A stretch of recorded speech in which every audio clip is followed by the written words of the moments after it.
The opinions expressed on the following audio program are solely those of the host and the guests. Burner Podcast is an independently produced, not-for-profit show and is not associated with the Burning Man organization or its subsidiaries. The views expressed are not representative of the entire Burning Man community and are presented here for entertainment purposes only. In short, calm the fuck down. It's just a podcast. All right, it's episode number 120. It is 142 days till the man burns as of this recording.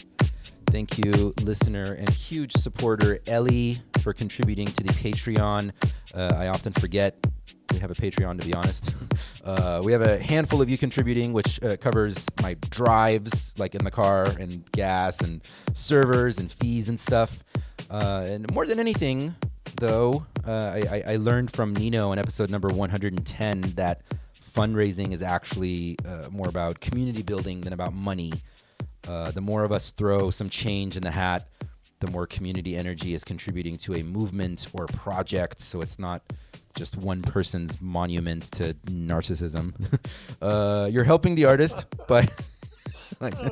You're helping the artist by giving or not giving them money, or choosing which one of their art pieces you allocate your money to. It's a democratization of the art.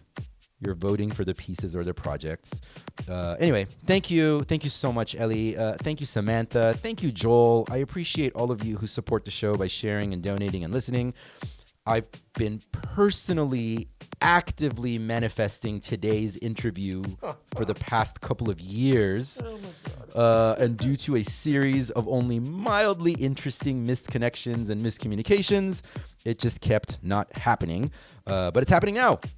Happy that it's happening. I'm super excited to be sitting across from Mr. Ken Feldman, founder of Big Imagination. Who is Ken? What's Big Imagination? Why do I care?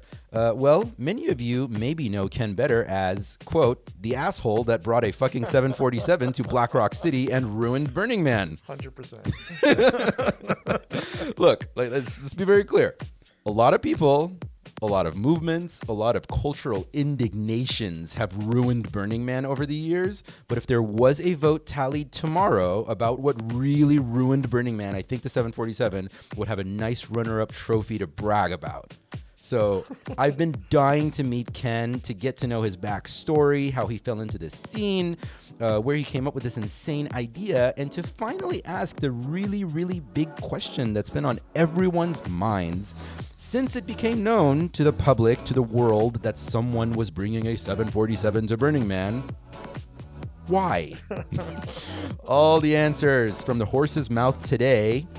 And after the chat with Ken, we are going to be treated to a silky, perfect sunrise set from Brooklyn-based Illich Mujica. This set was recorded on the 747, we think on Thursday, on 2019 at sunrise. And it's Thursday morning. Thursday morning, yeah, at sunrise. Perfect. Yeah, it is absolutely excellent. It is a perfect build-up. I'm immediately a super fan of Illich. I'm super into it. So good. Instead of just moi. So stick around for that after the chat with Ken. Today's episode is entitled, Someone Brought a 747 to Burning Man. I go by Mr. Arash, even though nobody calls me Mr. Welcome to Burner Podcast.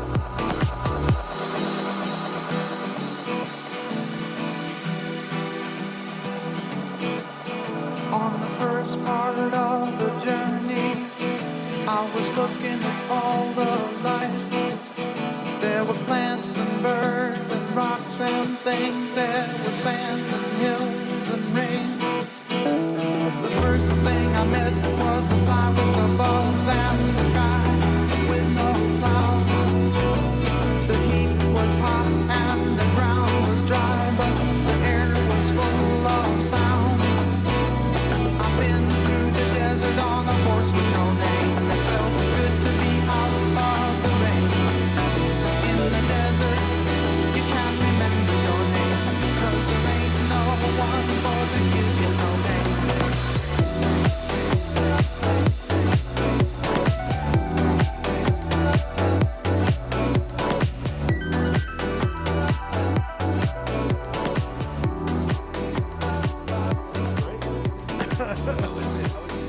editing it, and always whenever I write something, I'm like, I hope I don't offend the guest right off the bat. No, I don't. Burners, man. It takes a lot to offend me. Yeah, good. We'll work on that today. By all Yeah. means. I actually almost thought maybe it'd be funny just to call the episode Moop. But then I felt like that was kind of kitschy. Like that's been done already. Well, get your fucking moop off. Yeah. That's that. Get your fucking moop out of here. Yeah. Somebody spray painted that across the plane. Yeah. Oh yeah. They like it was during the burn that they did that? Post. Can you hold Post burn. the mic? There you go. Post burn. Oh, okay. Yeah. Are we? Or were we? We are Okay. recording. Yeah. So We are. before we go any further, Yeah. two things. Number one, what if we're the runner up? Mm-hmm. For Instagram. the thing that Instagram I is. think Instagram is what ruined Burning Man. Instagram for sure ruined Burning Man. I think. And then we're number two. Yeah, it's got to be up there. I'm really disappointed we're not number one. Maybe we should take a vote. There's that really wasn't that a great article? Like every year, like It's the thing always that ruined something. Burning It's Man? every Yeah. year. There's always something. Also, I am the co-founder Okay. of Big Beautiful. Imagination. So John Teo and I were co-founders of it together. Perfect. So Well, let's get we're gonna get into the story of how you guys met, how this whole thing came about. sure. Let's start with sort of like where you grew up. Where did Ken come from? I came not too far from here. We're in Orange County. For the listeners, we're in Orange Yeah, County. I was born in Fullerton and raised in Placentia in Orange County, California. Yeah, yeah. So I was one of like the 7 Jews in Orange County. I think there's a few more now, but not many. I was gonna say like when you pulled up, like I knew it was you because it was not the $100,000 car that in this neighborhood. Yes, no. I have my 2008 Prius, man. Yeah. I mean, What? Because and for listeners, like we've had a handful of episodes we've recorded in Orange County, but for listeners in different parts of the world, Orange County is like, gosh, like probably the complete opposite of like Burning Man, like the Black Rock City vibe. yeah. It's like a lot of McMansions. It's perfectly manicured, Incredibly safe. incredibly safe, Very famously upper middle class. yeah, Uh, more conservative leaning. when I grew up, Orange County was the heart of the Republican Party, and so we were just this little liberal enclave. I mean, it was John Birch Society. I grew up Yeah. a couple miles away from where Richard Nixon was born, Wow. and so everybody was Richard Nixon. It was just a couple of tapes. He shouldn't have been. They shouldn't have tried him. Wow. Tried to impeach him, and he got railroaded. And it's like, no. Richard Nixon was a total bastard who rigged an election and subverted the Justice Department to his will. It sounds very familiar. Sounds familiar to these days. Yeah. To what's been happening, but I moved to LA. I was just gonna say, Orange County wise, you were like the star of the OC, like the liberal Jewish family that lived in Orange County. That was basically what that show was about. I never watched that show. You might it might feel Wow. very familiar. Well, okay, I never watched that show. For starters, it's not the OC. yeah. It's Nobody called it OC because it's not the Orange County. It's Orange County. Yeah. Anyways, whatever. So I never. Maybe I should watch it. Were you born here? Yeah, I was born in Fullerton. Yeah. I was born in Fullerton. My dad taught at Cal State Fullerton. I was essentially raised at Cal State Fullerton. I went to Cal State Fullerton. What did your dad teach? He taught Russian history. He was the chairman of the history department. Okay. My mom was a PhD math student at UCI, and eventually she ended up with a double master's from UCI, or I forgot what she got her master's, Pepperdine, Okay. and was an engineer at Rockwell, and then Wow. Hughes. Big lefty academic family. Oh yeah, very. Yeah. Both of them taught high school at one point. Wow. Okay. Yeah. Okay. Yeah. Why here? Why Orange County? My dad got a job at Cal State Fullerton. Okay. Yeah. Wow. My mom, she's a Valley girl, North Yeah. Hollywood, and What kind of stuff were you into over here? Like, did you go to college around here? What was life like growing up? it was, when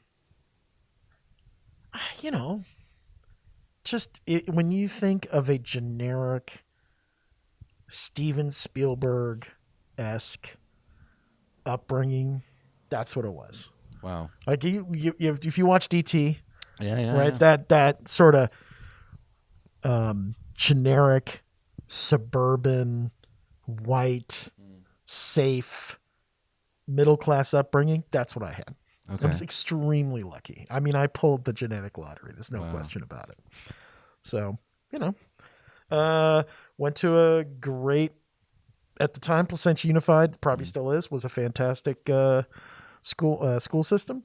Went to a keep great hearing school Placenta system. I Unified. went to Cal State Fullerton. I went, first actually I went to Fullerton College, Hornet High, as they say. Then I went over to Cal State Fullerton, graduated from there in '91, and Yeah.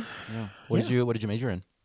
I graduated in organizational development. I was a speech major, Okay. so I just didn't. It's like I had to go to college. I didn't want to go to college. I did college. Yeah. I just Like, what were you into? A- Like, what were you- me and ADHD in Yeah. college. It was rough. I didn't fit in. Right. So Like, what were you like into in life? Like, were you creating art? Were you partying? Like, did you just know what you were doing with it? I had a fascination with aerospace growing up. Okay. So I did all the engineering science fairs, did all the science fairs, and then wanted to go into engineering, started in engineering, and I just don't have the math. I don't have Right. the patience for the math. Interesting. So spent a lot of time doing theater, but behind this stagecraft, I don't have the ability to memorize scripts. I just can't do it. I have some kind of weird mental block, or I don't know. I guess you could call it like a learning disability. I don't know. I can't memorize things. Interesting. Yeah. So if I write out a script, I can't even read it back. Like if I write something, I can't remember it. Right. Some strange thing. But I have always been fascinated with space and aerospace. And so when I was in college, I wrote a thesis on developing a low-cost rocket launch vehicle, which was based on work that was done in the late 60s by TRW and the Aerospace Corporation. And I met a bunch of these old guys who had worked on this project. And it was a competition between what was called the Big Dumb Rocket and the Space Shuttle. And the Space Shuttle won. And in large part, the Space Shuttle won because it was guaranteed jobs in 50 states Yeah. and an enormous project. Wow. And there was no financial incentive to do a low-cost rocket as opposed to a big, in order to get through Congress. Wow. Right? It's Yeah. like, let's do a gigantic project. Yeah.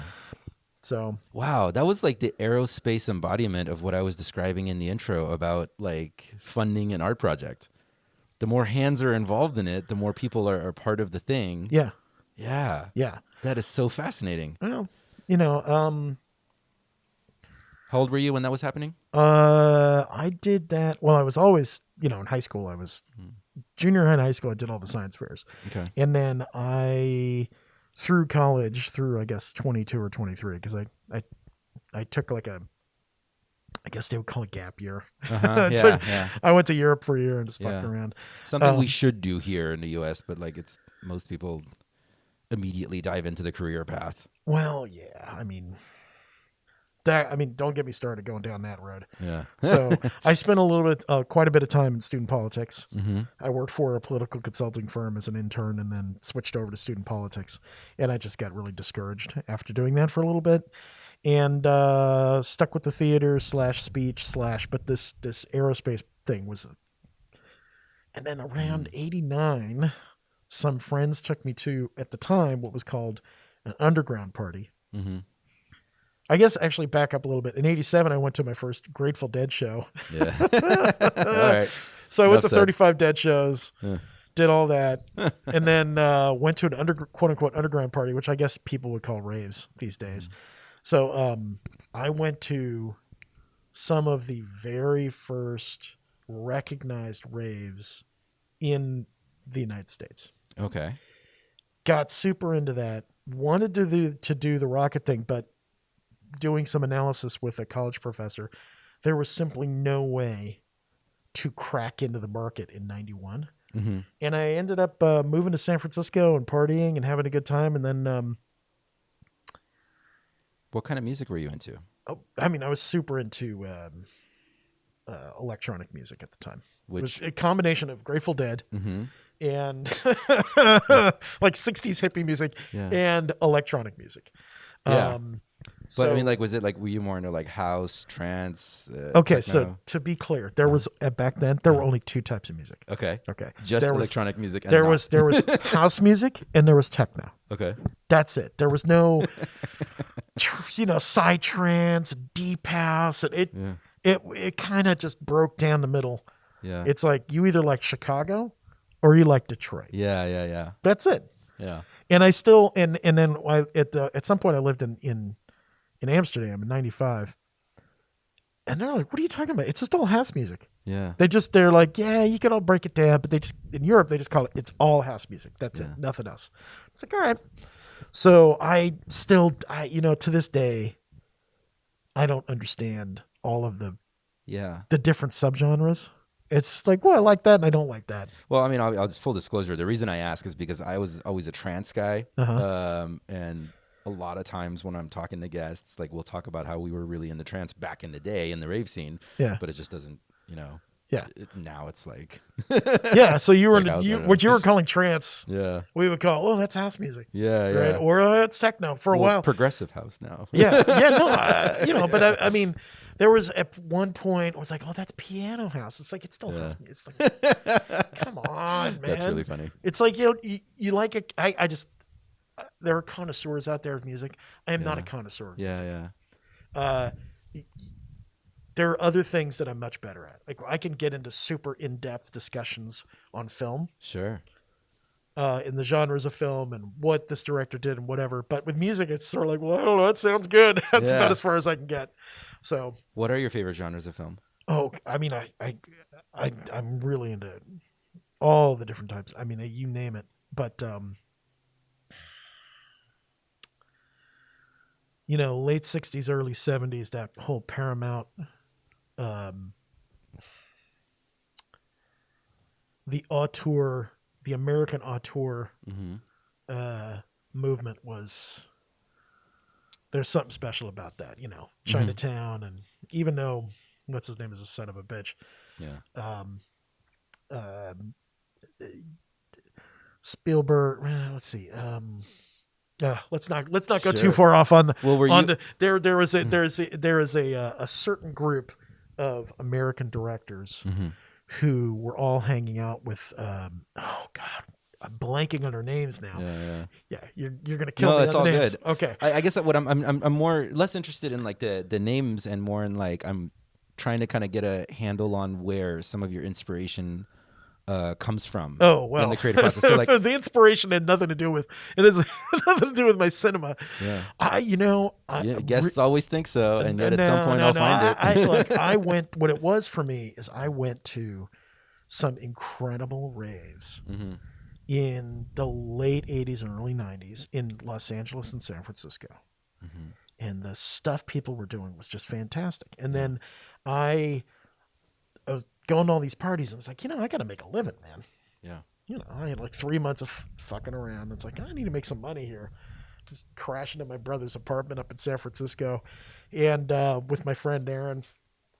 And I had gone to this rave and it was the Orb. The Orb was playing. Okay. And somebody had brought what's called a brain machine, which is a electronic light and sound device. I don't know if you've ever seen these. You close your eyes, put the glasses on, has little LED lights that flash. Oh. And you like see a little light show before the it's the a kids little with light the gloves. show. Yeah, and it's a meditation training device. Okay. But they had reprogrammed so it'll go up and down real quick. And when you're tripping balls, you put something like that close to your eyes. It's like, and they could hook up one person at a time. And they were charging like $5 for 5 minutes. And there was a line of people. And I'm like, wow, this is a great idea. Except you should not just have one machine. You should have like 10 machines. And I tracked down somebody who had a system that could hook up 10 people. And I bought it for like $500. And I went to a rave. And I made like $1,000 in one night. And I said, okay, I got a business here. And I did that off and on for a while. Yeah. And then I'm like, I could put on a party. Yeah. And I was visiting some friends in Texas. And in Austin, Texas, and there was nothing happening in Austin. And there were a ton of raves going on in LA. I mean, it was overloaded, like 4 or 5 a Saturday night. And I thought, as a college town, I should move to Austin. I got some friends here. I'm going to move to Austin, and I'm going to put on some raves. This is virgin territory. And so that's what I did. And did that for a year. Wow. It was an amazing experience. Myself and several other people. I didn't do the very first one. There was a married couple who put on the very first one in Austin, Texas. And I came not long after. Yeah. But I did the first big sound system, laser show, totally over the top, like LA, San Francisco, huge. And I did 7 of them. Wow. In a year. What were they called? It was the production company, quote unquote, was Cosmic 7. Okay. And it got overloaded. What did you name the raves? I had 7 different parties. Okay. And they had 7 different names, which was a mistake. I should have just called them Yeah. Cosmic 7. Yeah. So I learned that branding mistake. Meh. Yeah. But gosh, I'd love to look those up. That sounds amazing. they have a little cult following. Yeah. Not to brag, but We'll look them up after the show. Let's try to find some links we can send people to. I have some pictures from the flyers. Yeah. And I did the first like color flyers with 3D graphics. Wow. In Austin. And but probably I did a couple of notable ones. One was On the Loose with Dr. Seuss, which was at quote unquote at the quote unquote anarchist warehouse, and the whole inside was all done in black lights and giant cutouts of Dr. Seuss, like trees and stuff like that. That thing was insane. Wow. Just nuts. We had like 1,800 people. It was the kind of thing where you'd have to call the phone number Yeah. at the last minute to get the map point kind of thing. I miss those. And we totally crashed the phone server. We had so many people calling in. And then the one I did after that, I found this pizza parlor, Chuck E. Cheese Pizza. And I went in there and I got put on a little polo shirt and went in, shook the manager's hand and said, "Good evening, sir. I'd like to rent your facility for Saturday night because my friends and I would like to have a non-alcoholic dance party. No alcohol whatsoever. No alcohol. Well, boy, that sounds like a great idea. And we'd start after you close. We'll put down the dance floor." And this guy had no idea what was coming. So I threw a rave at a Chuck E. Cheese. I think I'm the only person who've ever done that. I just love that you, by the way, you referred to it as a pizza parlor. Like, that's what it was back then, I guess. Oh, yeah. Well, yeah. At Chuck E. Cheese. Packed this place. So word got out pretty quick. The capacity was probably maybe 400 people. Yeah. We were easily at 1,000 people packed inside this place. And my one of the people helping me, she says, "Ken, we got a real problem." I said, "What are you talking about?" She says, "You got to come outside and take a look." And I swear to God, there was a line of people 5 wide, a football field long. And Amazing. then it turned right and went out of sight. Wow. There was at least 2,500 people waiting outside trying to get in. We were way over. You could not. It was such a fire hazard. You could not jam another person in there. And she's saying to me, "What should we do?" I said, "Keep selling tickets." Oh my God. Because we are going to get busted. And then 10 minutes later, the cops showed up. Wow. And they said, "Shut this thing down." I said, "Wait a second. We have permission, blah, blah, blah." And the cop looked at me and said, "Fire marshal is coming here. Yeah. This thing is over. You got 10 minutes and we're going to arrest you." So we turned on the lights, turned off the music. The cops pour in. People scatter like cockroaches. I mean, it was something else. That was something else. And then you're definitely like a beg for forgiveness kind of person. Oh yeah. There's a theme. Yeah, no, and I need to understand that because I want to be more of that kind of person. Yeah. But like, where does that come from? Experience. Yeah. Yeah, because when you ask for permission, people say no. Yeah. Absolutely. 100%. And I would only do it on something that is relatively benign. Although the 747 was, I was just sure we could make it work. Yeah. I was just like, this is gonna work out. Yeah. But and there were no rules. There were, to be fair, with the 747, there were no restrictions on size. Sure. There was no restrictions on what you could do on the playa. That's the whole point. There are no restrictions. I mean, as long as you're not doing something that's grossly unsafe. I mean, what was the barbecue? Yeah. Man, that thing was a death trap. Yeah. And it was by DPW. Yeah. Do you remember the wedge? When was your first burn?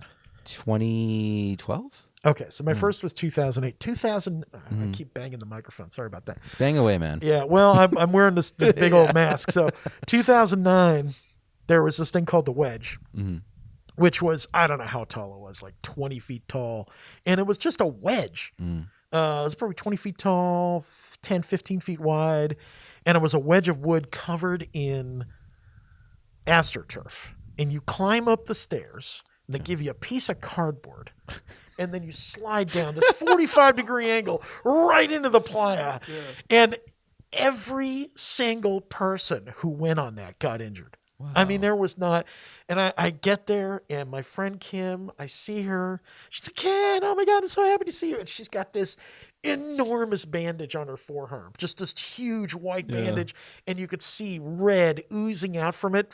I'm like, oh my God, Kim, what happened to you? She's like, oh, I went on the wedge, and my arm got caught on the AstroTurf, and I got this huge burn, and blah, blah, blah. And it's got pretty fucked up here, yada, yada, yada. You should go and do it. It's so much fun. I was like, are you out of your mind? I'm not getting on that thing. Safety fucking third. Man. Safety 20th with that thing. I mean, they actually set up a first aid station at the bottom. So many people got injured. Instead of shutting it down. Yeah. I love it. They're like, whatever. So at that point, it's like, well, if you can do that, you could do anything. Yeah. Right? Yeah. So I want to go back to Austin. Sure. I did that for a year, and it's like, I'm not making any money. Yeah. Because I helped build up the business. Right.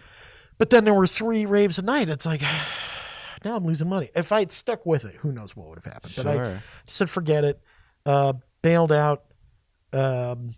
Came back to LA. Started doing the Brain Machine stuff again with my friend Aaron. Ended up in Amsterdam doing that. And then in 95... there were some rule changes. Laws changed that allowed for private corporations to launch rockets. And then there was an increase in low Earth orbit satellites, because before the only satellites were geosynchronous satellites. And in order to go into geosynchronous orbit, that requires an enormous rocket. And those satellites cost billions and billions of dollars. And the analysis that I did at the time with my college professor was there is no way that a Lockheed or a TRW or whoever is going to take a chance. Right. Can you hear me okay? Just a little closer. A little closer? Yeah, How's that? How's that? Okay. Yeah. There's no way that a big... like a DirecTV is not going to put their $2-3 billion satellite on top of a startup.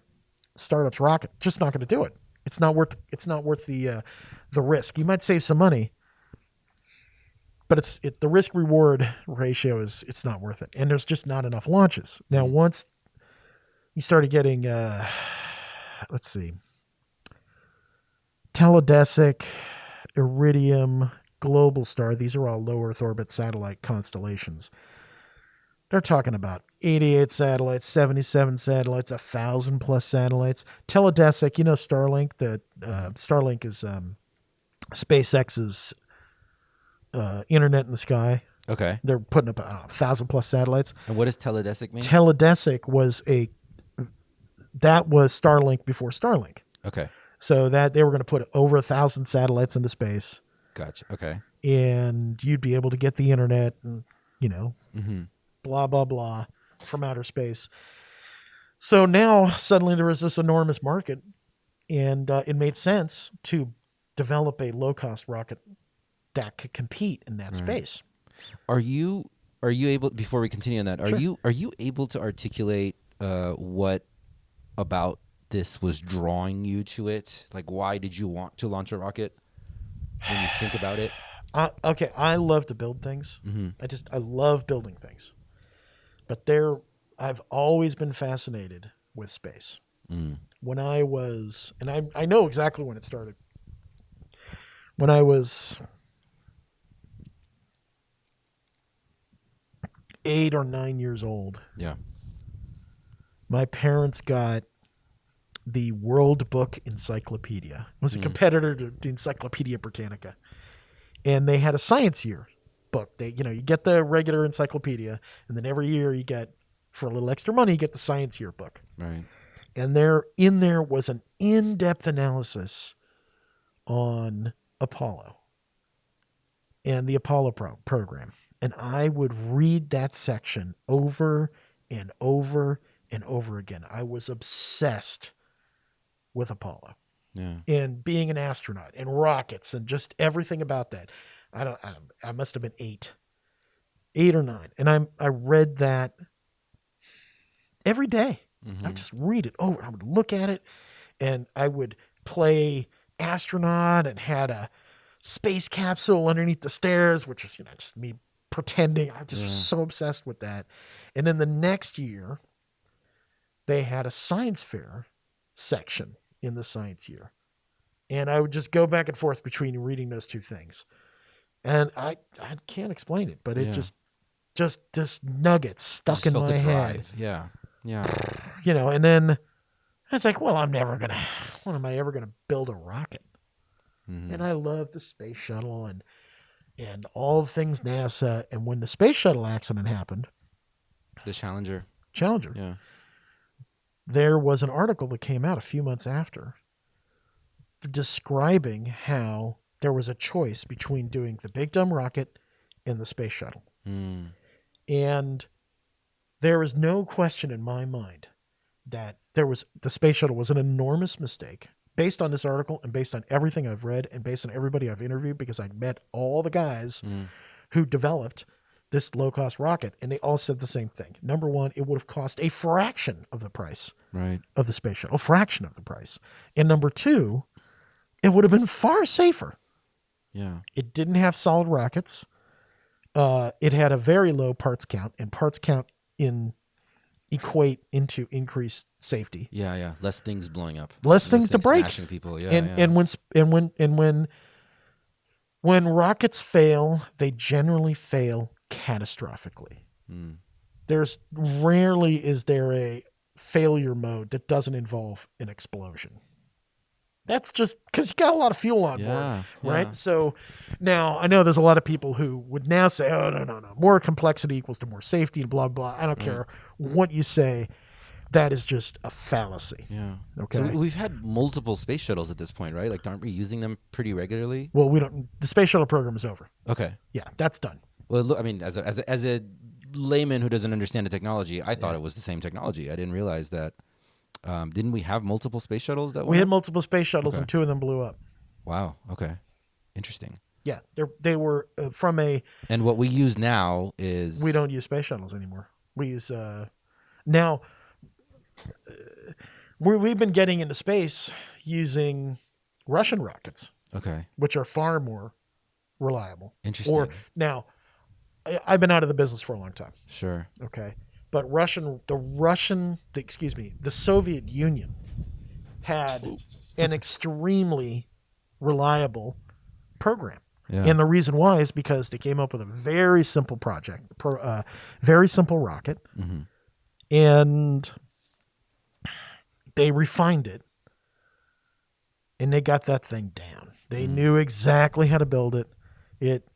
Because the Soviets were not as sophisticated as us, Yeah. they knew that they couldn't push the performance envelope. And so they made everything a little bit, it was a little bit heavier, and it was a little bit bigger, and the performance wasn't quite as extreme, but that led to an incredibly reliable system. Yeah. Now they eventually turned out some of the most sophisticated systems ever. Mm-hmm. That's a whole other. Sure. That's a long. Yeah. No, it's good. It's a little snapshot. Yeah. But I anything around aerospace, around Sure. building, I just go, oh God, I want to do it. Yeah. It's a compulsion. I can't help it. Yeah. We'll jump back to where we were in Sure. your timeline there, and you were communicating with your professor, and It's like, oh, yeah. we can do this. And I Yeah. tracked down those old aerospace guys. And two of them in particular, Archnet and Paul de Garabedian.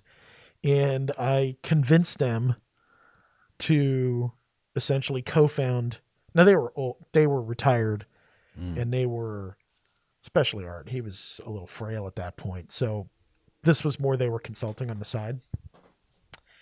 And in my naivete at that youthful age, I thought I can make this happen. Yeah. And we got pretty far. We had about 25 people at our peak, basically all working for free to develop a proposal for Iridium and Globalstar. Mm-hmm. And the short version is, in 98, the entire market fell apart. Interesting. Globalstar and Iridium had put up all their satellites, and their handsets didn't work very well. So it's like, okay. And then Teledesic pulled out, and there was just a series of issues at that snapshot in time. Mm. And it just became pretty apparent there was no way we were going to be able to raise the money. Right. And I've been working on this thing for years. I was dead broke. Mm. When we finally pulled the plug on it, I was living in a tiny little, I don't want to say an apartment. It was like a studio in front of a, what was it? It was a antique furniture repair shop that stank to high heaven of chemicals because they were doing varnish. And Yeah. I mean, oh God, you couldn't stay in the apartment during the day. You had to leave all the doors and windows open because you just got high. Wow. And I was upside down in my bank account, had a can of tuna fish in the cupboard, and I was dead broke. And I got a phone call from a friend of mine from high school who said, "Hey, what are you doing these days?" I said, "Nothing, man." And he said, "Do you want to make a couple of bucks?" Sure. Anything at this point. He says, "I need you. I don't have time right now. Will you drive for me?" So what do you want me to do? He used to drive strippers to bachelor parties. Mm-hmm. And so I became his his alternative driver. Yeah. Right. Yeah. And so I did that a few times. I still remember the first time I did it. I got there. I went to pick up the woman, Yeah. and you worked for them, right? Like they tip you out at the end of the night 20%. Right. So I was her bitch. I mean, I don't know how else to explain it. And I got there and I was so broke. I said, "Look, I had enough money to buy gas to get down here, but I don't have any more money." So she loaned me a couple of bucks so we could put gas in the car, so I could drive her. And I made like $125 that night. I was like, "Oh, thank God!" Things were pretty desperate. Anyways, I did that I drove strippers to bachelor parties for a few months. Yeah. And then it was, as they say, I needed the money. Yeah. This is like 99-ish? This is 98. Okay. And then right around then, I had been buying internet for my I was working on the rocket project.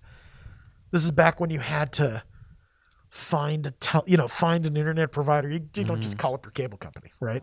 So the company I had been buying internet from said, "Hey, we got this project. Do you want to come in and consult?" I went in and consulted with them for a few months on developing a wireless internet telecom. Okay. So at the time, trying to get a T1 line. This is before internet was everywhere. Sure. You would try and get a T1 line, and T1 lines were really expensive. Mm-hmm. You get 1.5 megabytes, right? Wow. And you'd have to spend $800, $900, $1,200 to get the local loop from AT&T, and then you'd have to buy the internet, and this could take months. It was just such a pain in the ass. And their idea was, we have an antenna, stick it on the roof, plug it in, you're good to go. Yeah. It's like, all right. So I came in and consulted with them, and I worked for them for several months, and they didn't pay me shit. And I saw, it's like, look, this is a really good idea. And what they were talking about doing was actually building their own wireless device that would use their own wireless spectrum. And I kept saying to them, guys, you can't do this. This is an FCC violation. As soon as you turn this thing on, if anyone in the FCC figures this out, which they will, because you're going to be interfering with you're going to get shut down. Oh, no. I'm like, this is crazy. But I had told them, like, we should use this company or that company or that company. They didn't want to do it. I said, fine, fuck it. I'll do it myself. Right. And so I started a wireless telecom company called AirPower. And I did that from 98 to 2001. Huh. And I built that up. I think we had 25 or 28 employees and raised several $1 million and blah, blah, blah, blah. And then the whole telecom market.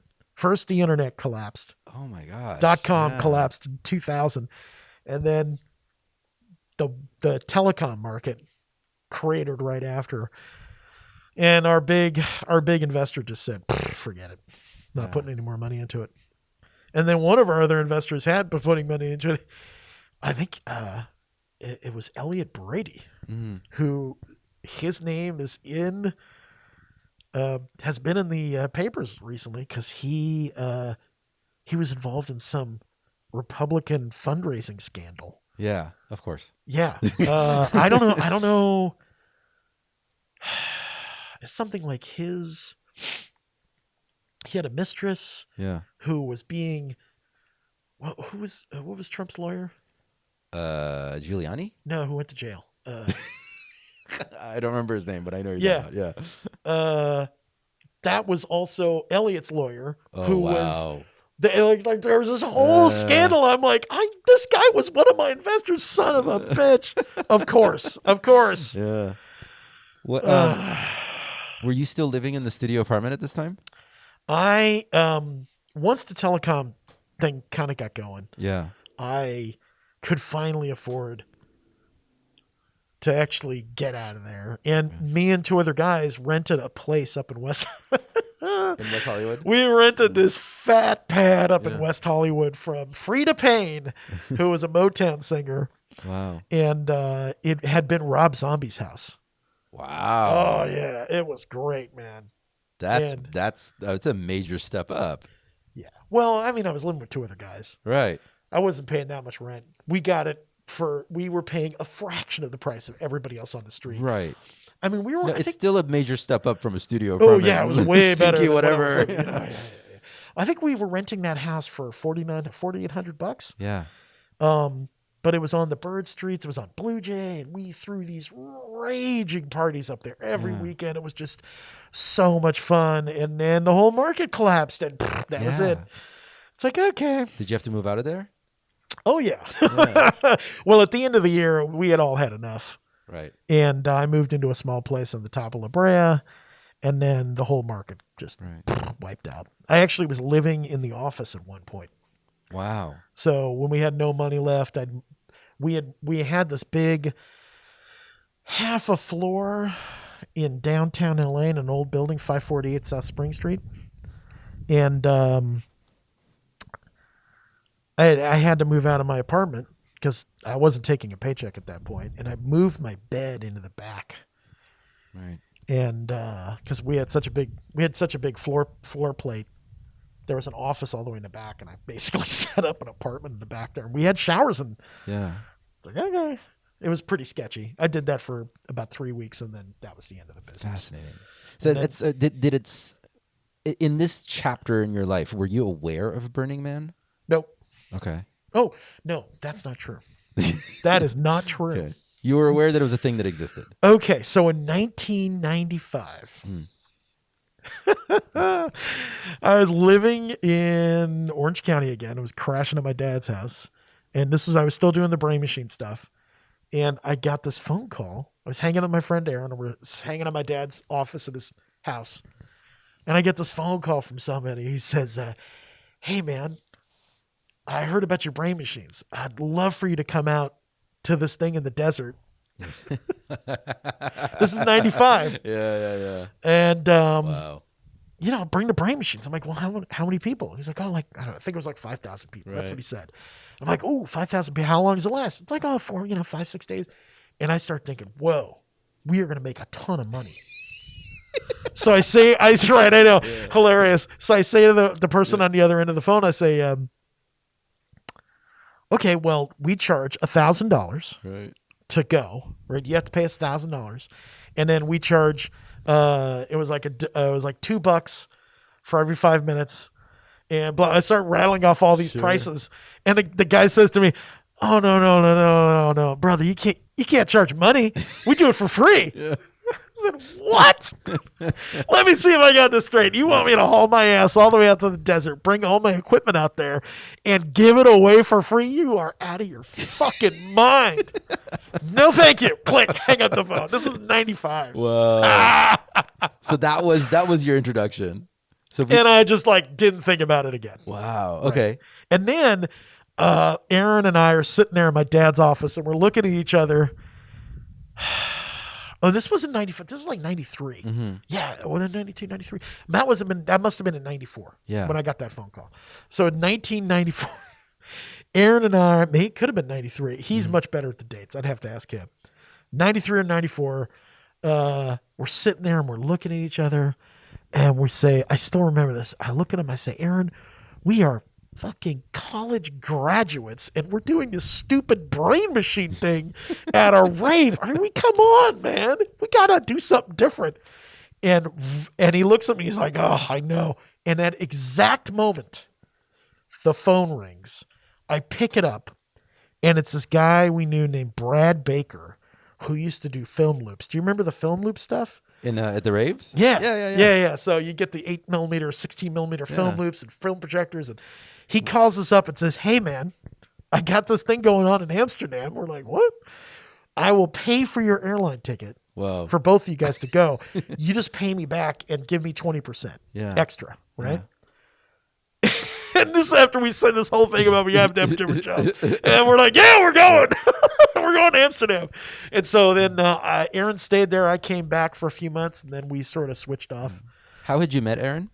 Oh, I've known Aaron since 3rd grade. Okay. Yeah. So elementary school. Basically Van brothers, Buren yeah. Elementary School. Wow. So Yeah. yeah. Well, I want to leap forward to the 2000s. Sure. I and- can't, man. You're getting like the whole crazy history. Oh This yeah, is yeah. weird. That's how we do it. Okay. Yeah, no, man, That's the the idea. full biography. No, this is. I can tell you this on a personal level. Like this is so entertaining because for a long time the narrative that I heard multiple times from people was that 747. What is that? Oh, it's some fucking asshole billionaire project. Like that was the narrative, Of course. And then I started to hear about you, and I'm like, oh, this is so Burning Man. Like this is hilarious. I can't wait to meet this guy.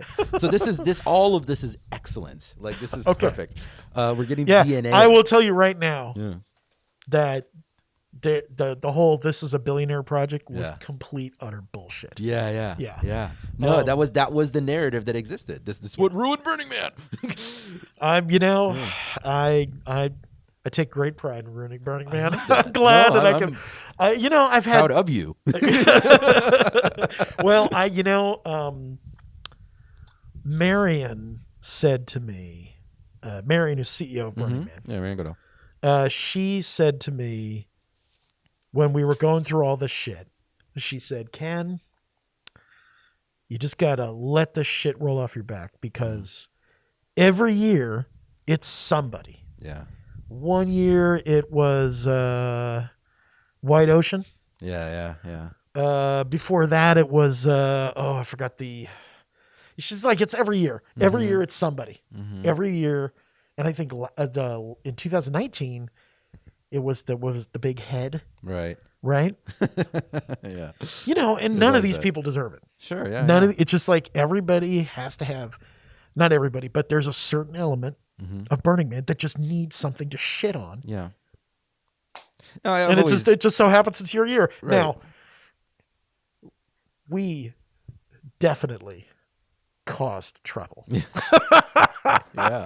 I mean, there I is want to hear about that. no question. We Yeah. definitely caused trouble. I feel I've always said, like, I think, like, Burning Man absolutely has its own version of Bible thumpers. Oh, yeah. Yeah. Burnier than thou. Yeah. 100%. What's that? I want to 100%. Yeah. Yeah. I want to close that gap in 2000s about Sure. when you end up at your first burn. Oh, okay. going So, on 2000, telecom craps out. I decide to go up to Esalen to get my head straight. Mm-hmm. I'm up there for 18 months. I make a couple of little short films. Where is Well, that? I'm sorry. Big Sur, there's Okay. a place called the Esalen Institute. Right. Spiritual retreat. Yeah. So I'm up there and I'm working in the kitchen and I make a couple of short films on Staff Week. And there's this guy, cigar smoking producer. No shit, actual cigar smoking, fat cigar smoking producer who had actually won an Oscar, who had seen one of my little short films because he somehow was there. Ken, he's smoking a cigar. I'm not kidding. He says, Ken, you should be a producer. So when you're done here, you come down to LA and you look me up and I'm going to help you be a producer. Okay. I mean, God, what a fucking ego stroke, right? I get down there and let me tell you, that was total bullshit. He taught a class at USC and he's like, you can audit my class. It's like, fuck you, man. Are you serious? But I got into the film industry. I did that for a little bit. And then You're producing? I started off as a PA and I worked my way up to unit production manager, line producer. If there was a shitty, crappy, low budget movie that didn't pay anything and had zero chance of ever going anywhere, I worked on it. I worked on that and it went nowhere. Yeah. And I mean, I love being on set. I love having the walkie-talkies. I love doing transportation. I love doing all that stuff. It's like great. I love it. Didn't make it done. Like, was just barely hanging on by my fingernails. Learned a lot. Whatever. Around that time, I wanted to buy a leather jacket.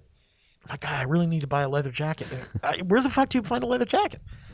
And that led me to do another startup started off called Fashion Smasher, which then led to Stylit.tv, which then led to a web show called Gift Bag Robin Hood.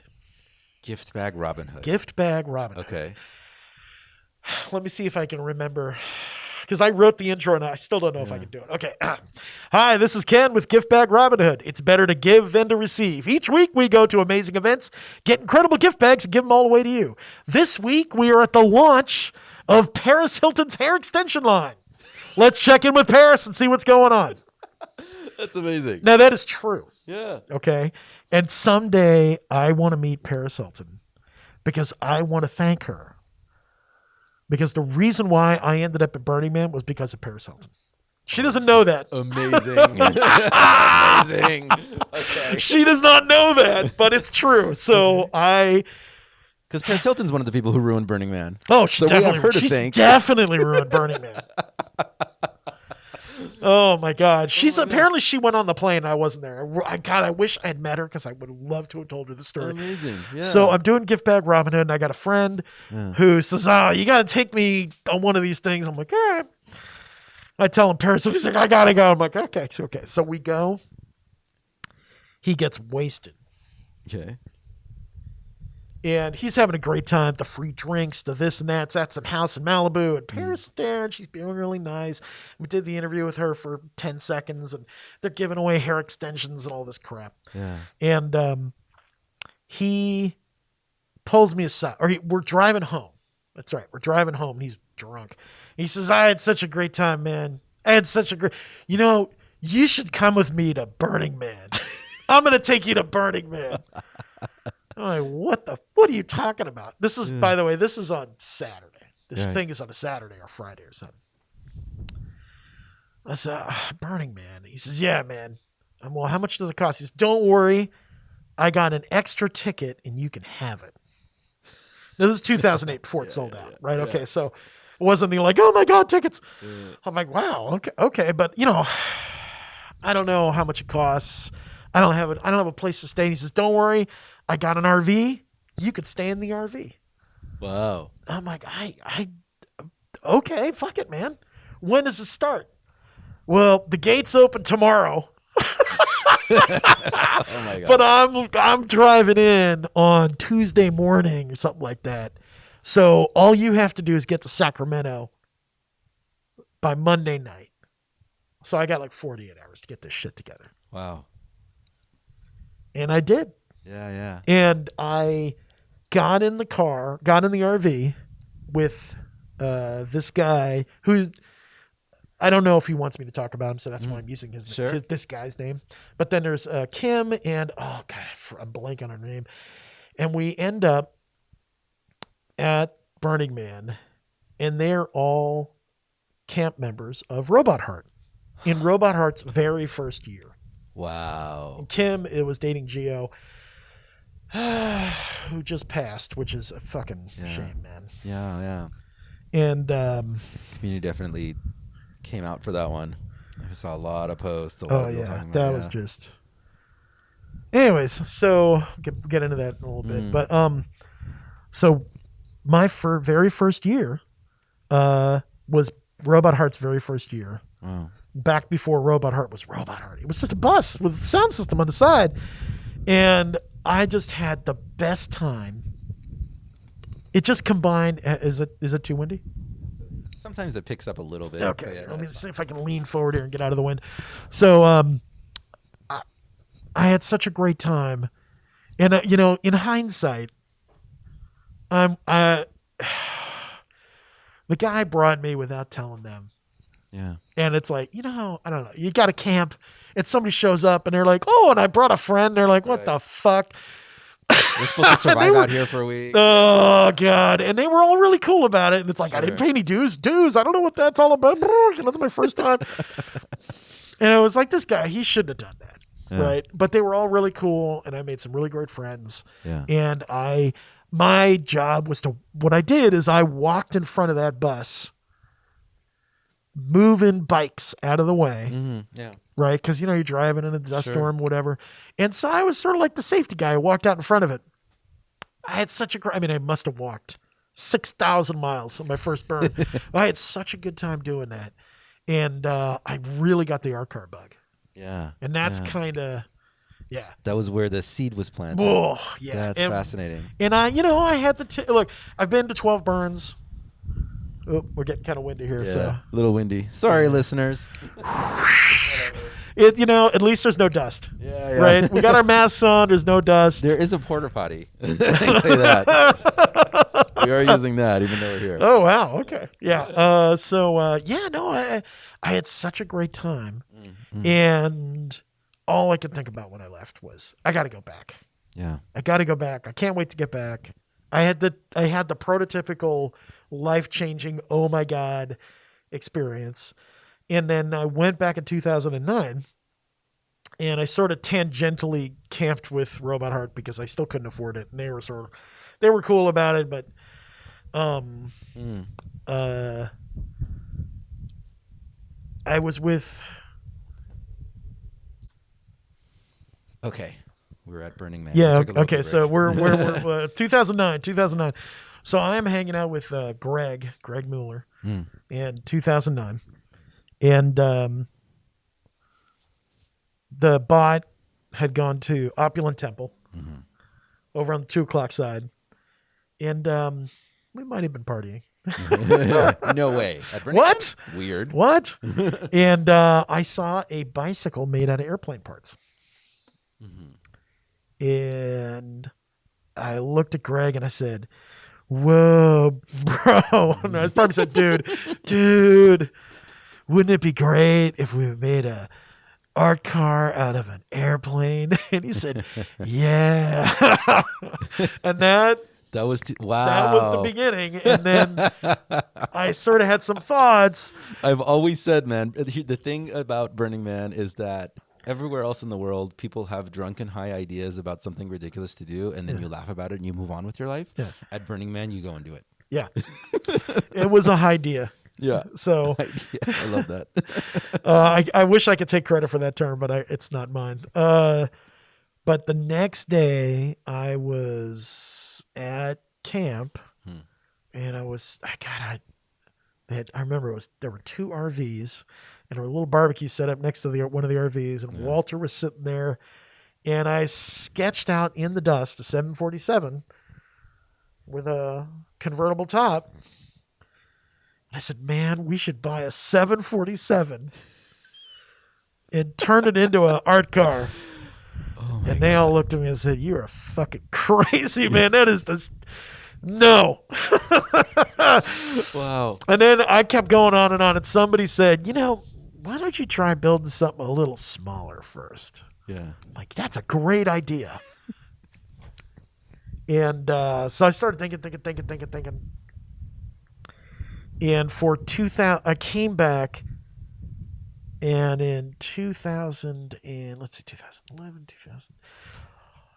before the burn in 2010, me and some friends we were at a bar. We got fucking blasted, man.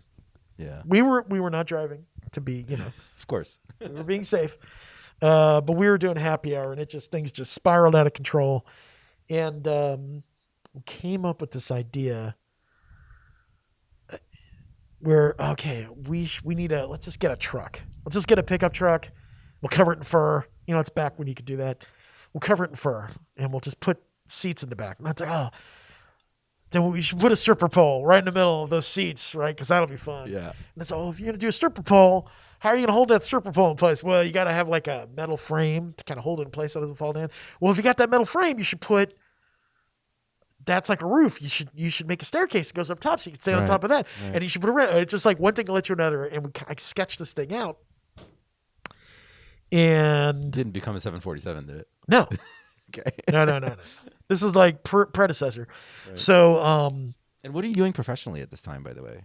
How are you at that time, I was still doing Gift Bag Robin Hood. Okay. And Styling.tv. Cool. And ideating art cars. Okay. Yeah. And it's like, this is just a little side thing. Sure. And I was trying to get that startup to go, and it was just, God. And there was an auxiliary vehicle, an auxiliary mutant vehicle for Robot Heart, and it was called Robot Liver? No, it was called Pussy Tongue. Pussy Tongue? Pussy Tongue. And it looked like a cat. Okay. Looked like a cat with a big tongue hanging out. Fair. Oh, okay. That's cute. And in our drunken stupor, we said, well, if they could call something Pussy Tongue, we're going to call this, what do we call it? Pole Slut. Pole Slut. And I sketched this thing up and sent it into the DMV, the Department of Mutant Vehicles, at the last minute. And we were tentatively approved. But they said, but you could see the cab of the truck, so you got to figure out how to cover that up. Otherwise, we're not going to let, you can bring it, but you got to figure out something. Like, oh, okay. Well, obviously, we did not get our shit together in time. And so, but we had been tentatively approved. It's like, okay, great. I don't trust people who have their shit together by the time the burn comes around. Let me tell you something. If your shit is fully together, something's sneaky. Definitely wrong. Something's wrong. So 2010, I spent the whole burn looking at art cars and taking notes, taking pictures. In 2011, I said, I'm going to build this. And I tracked down an old truck, a Chevy C60. What a piece of shit, man. 1979 Chevy C60 flatbed for $1,200. There was a reason why it's $1,200. What a mistake. But it was super janky. Anyways, got it and was going to call it Pole Slut. And a really good friend of mine, Mencken, who she was always with, Fish Tank? I don't know. Do you know Fish Tank? No, I personally. It's such a beautiful little art car. Just so smart. Anyway, so she's like an art car guru for me, my art car sensei. And she pulled me aside and said, Ken, I love you. And I think this is a great idea, but that name is just full on Hollywood douchebag. Yeah. And you are, I know you are not a Hollywood douchebag. You have to come up with a different name. You just have to do it. Because this is horrible. Horrible. But I really respect her. And it's like everybody else had said it to me and it didn't sink in. But when she said it to me, it's like, Mencken is Mencken. Yeah. Got to listen to her. So I came up with 3 other ideas. And I sketched them out. And they all had, part of it was how do I cover up the front of the truck? And one of them was make it look like a hovercraft. And another one, something else. And another one was I loved this cartoon, this viral cartoon called Charlie the Unicorn. Oh, yeah. And I'm like, well, we'll put a mountain there. You build a mountain around the cab of the truck and then stick a unicorn head sticking out of there. Okay. So now you got Charlie the Unicorn and Candy Mountain. And that'll, take the stripper poles, instead of making them stripper poles, you make them candy canes. Anyway, so I sketched all 3 different designs, was in San Francisco sharing it with some friends. And the first 2 ideas, everybody was like, meh.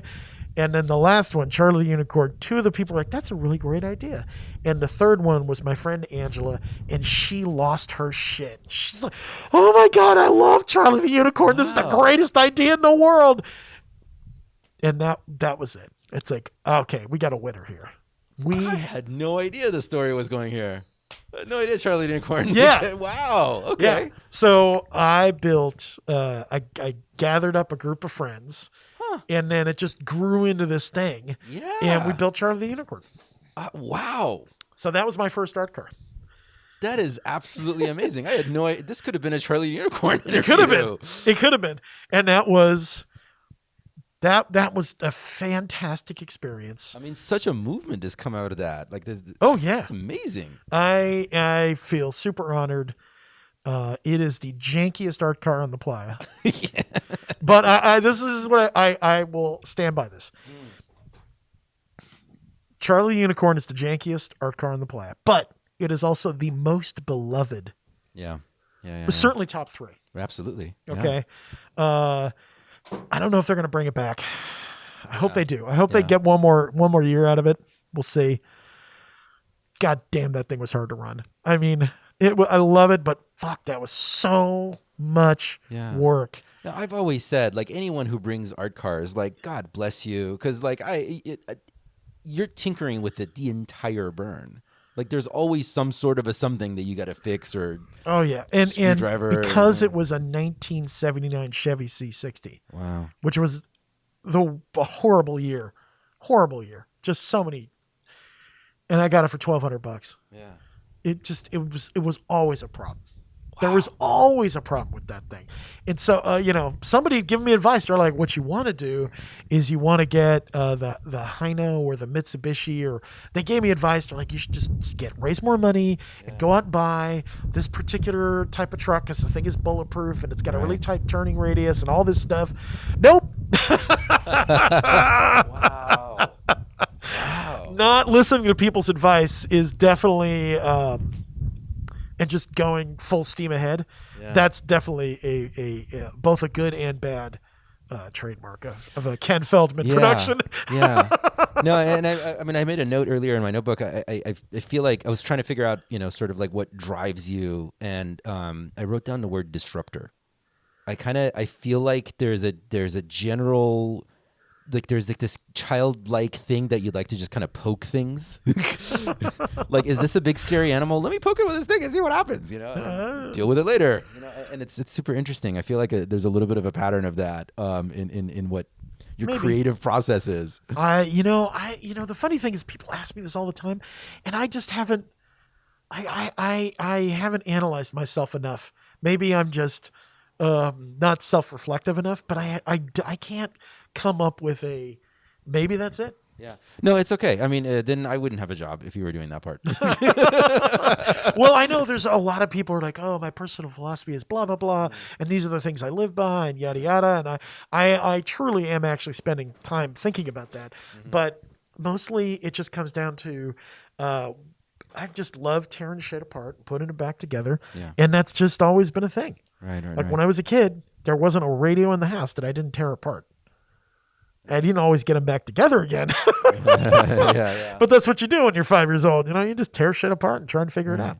So was it during your time with Charlie that you start to come up with the idea? Well, let's see what happens with the 747. You came up with it earlier. So I ended came up up with Charlie with the it Unicorn. and built Charlie the Unicorn and did that 2011 and 12. And at 13, I said, this is my last year. I'm going to hand it over to the camp. I cannot do this anymore. It is so fucking hard. It was so exhausting. Right. So much work. And by then I was selling blenders at Costco for Blendtec. Will It Blend? Do you remember those? Yeah. I mean, I had some various jobs. I had been working on. Briefly, I was working for this other startup, and I was just trying all these different things. Right. And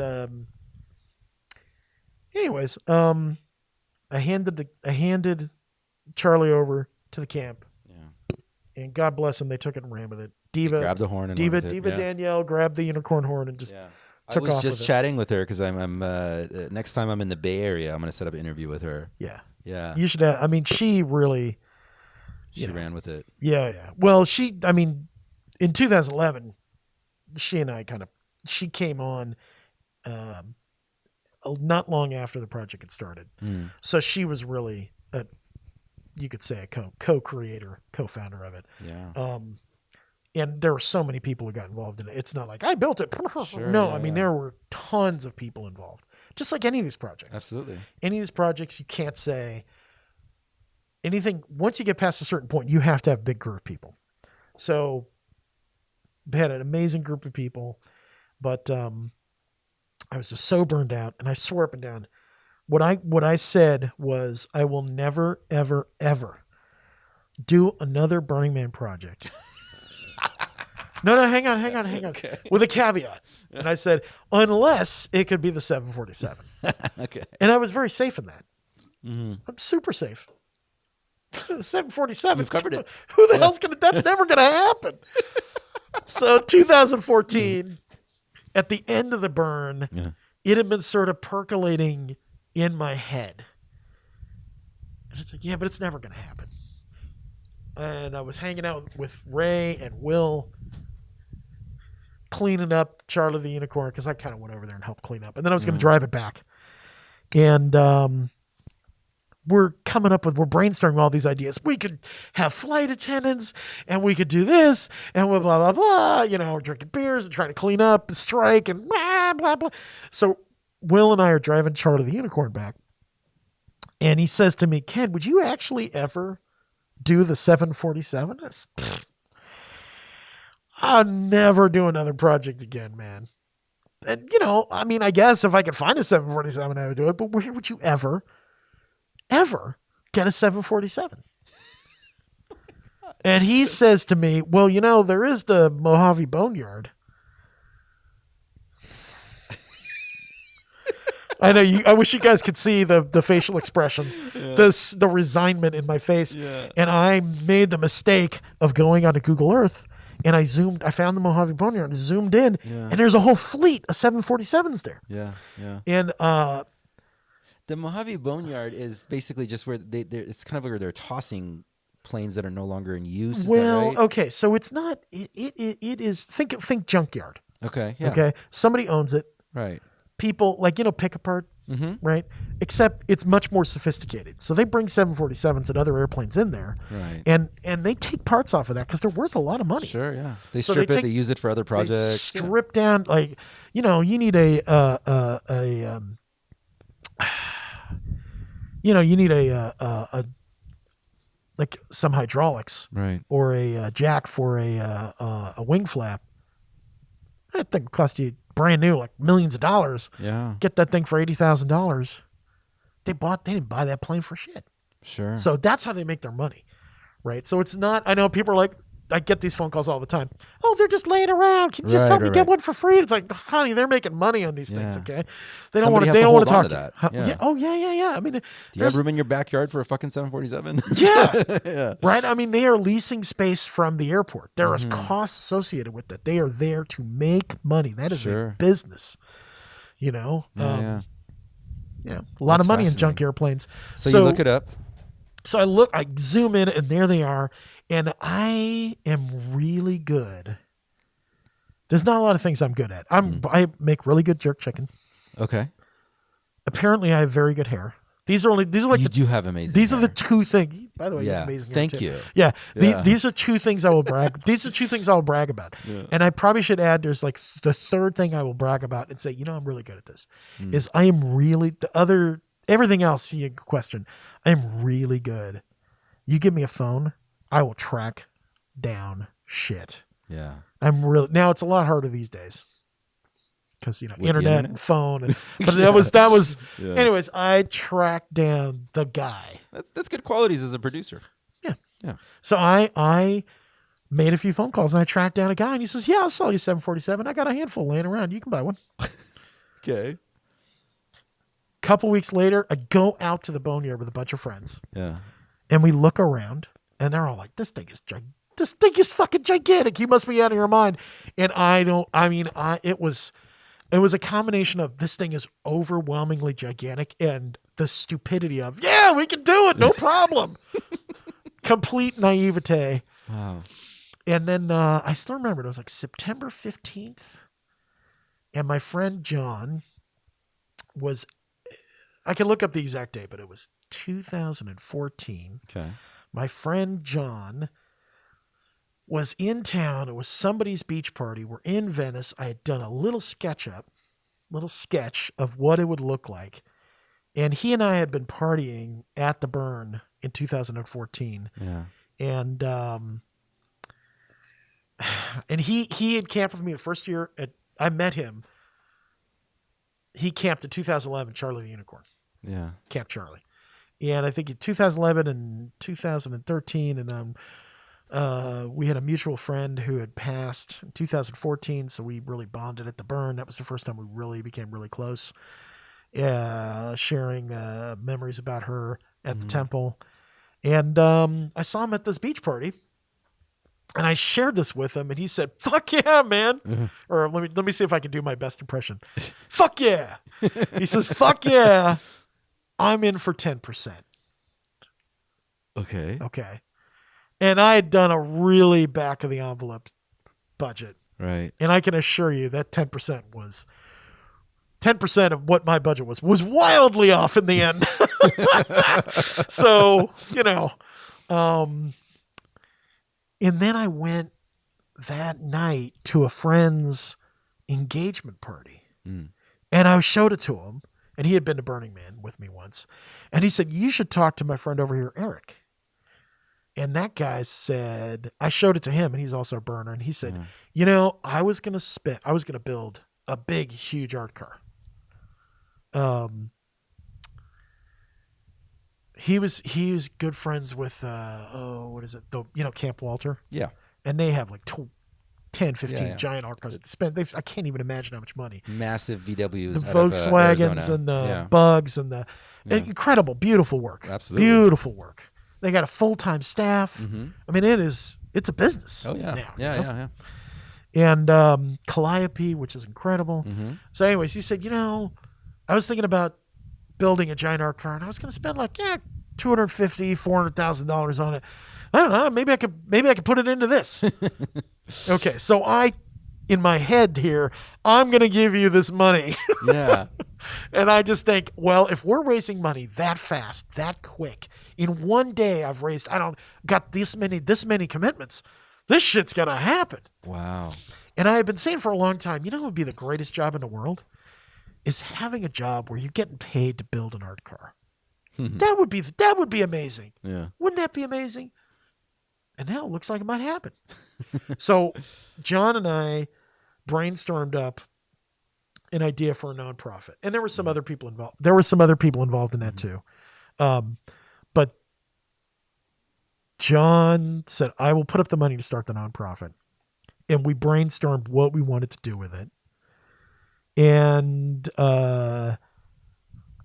put together all, went back to the boneyard a couple times, sketched it out, came up with all the ideas, got a road survey done to figure out what actual size we could get. First off, that was the big thing. Could we even get the plane, if we cut it up, how would we cut it up, and could we get it to Gerlach? Right. Because without that, all of this didn't mean shit. Yeah. So John put up the money for that. It wasn't much, but I mean, well, I shouldn't say it wasn't much. It was a lot of comparatively compared to the overall end of the project. I mean, it was quite a bit of money. Yeah. And we figured out like, wow, if we cut it up this way and did this and did that, we could just barely get it there. If you made it 135 feet long, you could just get it around the corners. Wow.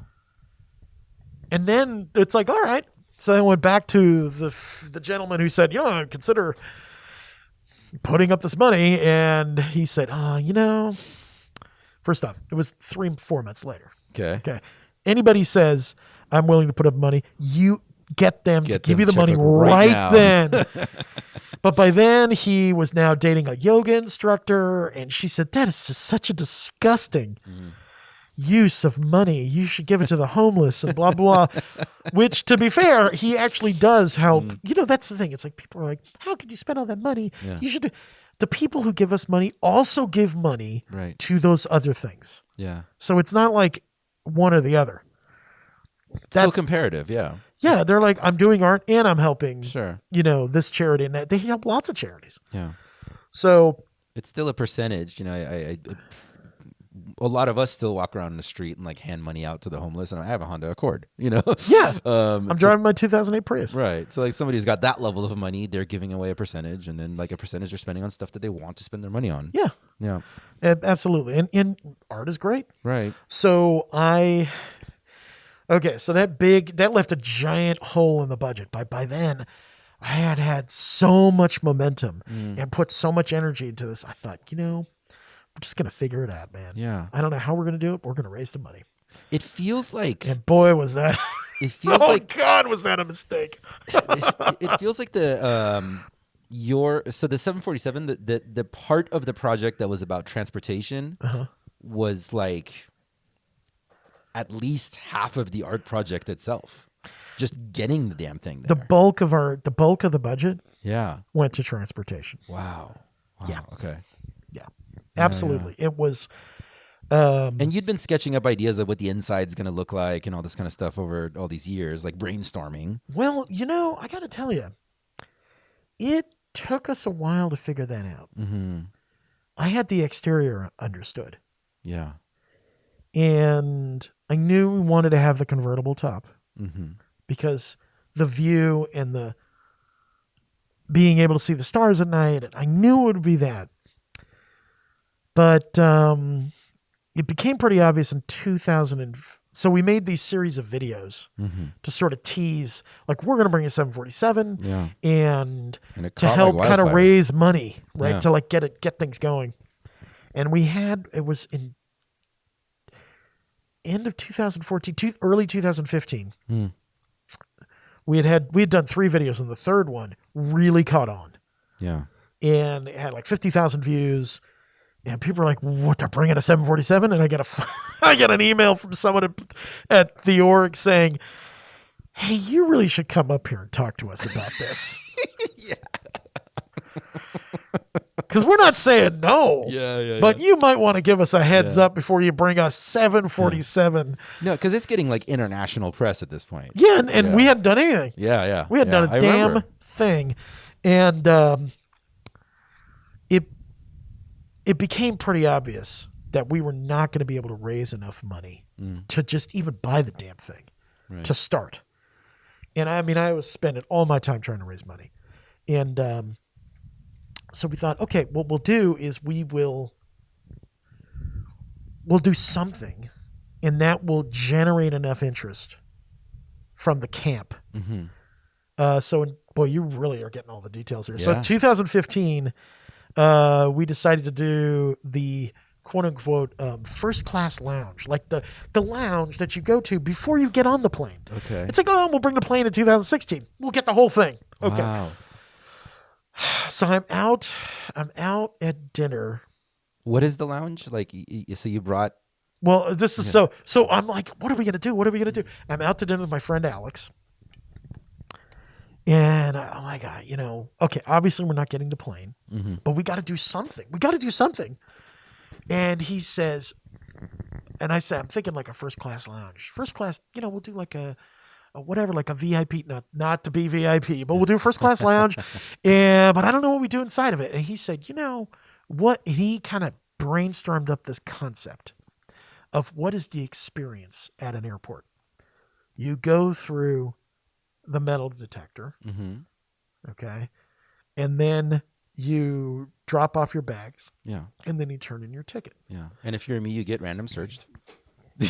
And that's what we created. Good. And he came up with the idea of emotional baggage tags and boarding passes. And so what you do is you write down what's your emotional baggage that's holding you back, and then your boarding pass is where do you want to go with your life. Oh, I love that. Yeah. That's great. And then the metal detector, oh shit, man. It was TSA stood for total self-acceptance or touching sensitive areas. And then we had a metal detector, which I cannot believe. I can't remember what we called it right now. Too much caffeine. Yeah. It's causing Quite brain right. trauma. So we had all these things, and he kind of came up with a lot of that over dinner in one shot. It was a lot of sake and some really good sushi at Wabi Sabi. Yeah. And he's just one of those guys. He can just think like that. And that first class lounge concept, we did it. We got a dome, or we picked off somebody's dome. It was, I forgot the name of the camp that they did this whole thing, and they essentially got shut down at the end of the burn, and they had to disband. And we bought that dome for nothing. And so we got 2015. They were the problem camp of 2014. Yeah. So in 2015, we took their dome, did the first class lounge in there, and it went really well. And so you planted the seed in burner consciousness that the 747 is coming. Let me tell you, people were pissed. At the lounge. No, that we didn't bring it. Oh, you didn't bring it? Because we brought the lounge. Yeah. But we didn't bring a plane. Yeah. And here's something really funny. If you look at the artwork for the 2015 handbook that you get at the gate, there's a little 747 on the artwork on the front. Yeah. Oh my God. I'm so embarrassed. I'm like, shit. So, wow. But it worked. We raised enough money, just enough money, to be able to buy a 747. That is a powerful lesson in persistence, my friend. I mean, And we like most put people down. have that and hang they on. quit. We put down the deposit Yeah. for a plane in Victorville, and then the airport in Victorville said, so the people who sold us the plane that put down the deposit, Yeah.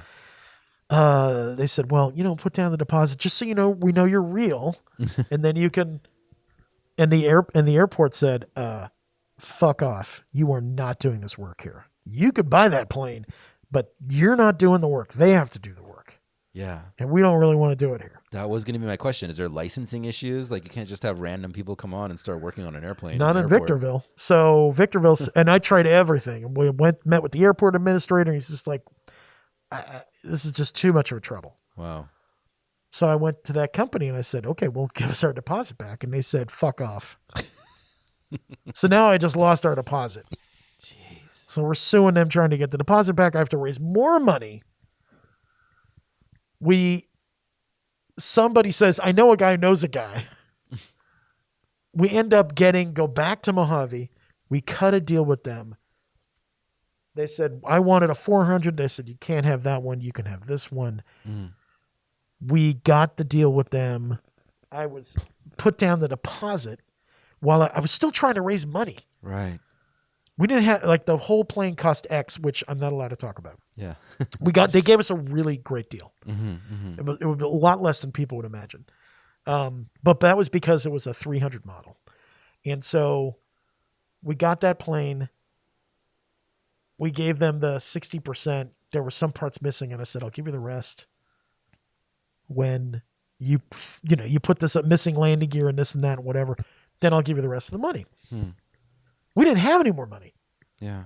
We had no money. I gave him 60%. We had 63%. So now it's like, I'm like, the rest of the money is going to be gas money to drive back and forth to Mojave. So then I'm just like desperately trying to raise money. And we somehow magically got it. And we moved it to a different part of the airport. And then we realized there's no fucking way we're going to be able to take this whole thing apart. We went to Further Future, which was out in Vegas. And Les Carpus, who had been with the project right from the beginning, he said to me, Ken, there's no way we're going to take the whole plane out there. Yeah. But why don't we think about something else? And if we took the front upper half, he says, we'll have that done. Let's just move that piece out there. And that's what we did in 2016. Wow. And Little by little. people were pissed. You said you were going to bring the whole plane. You guys are liars. This is bullshit, man. We fucking shut down a freeway to move that front upper half, and people were still pissed off. That's amazing. There was just no pleasing people, man. No fucking pleasing people. Wow. And it's like we're trying the best we can, okay? I mean, literally, people, we have 15, 20, 30 people every weekend for 4 months, cutting this thing up, working on it, just going nonstop. Get it out there. Everybody is wildly exhausted, and there's all these people shitting all over it. It's like, what is with the burnier than thou people? Amazing. Now, there are a whole bunch of people who are like, oh my God, this is incredible. They're like, you actually got something here. It's incredible.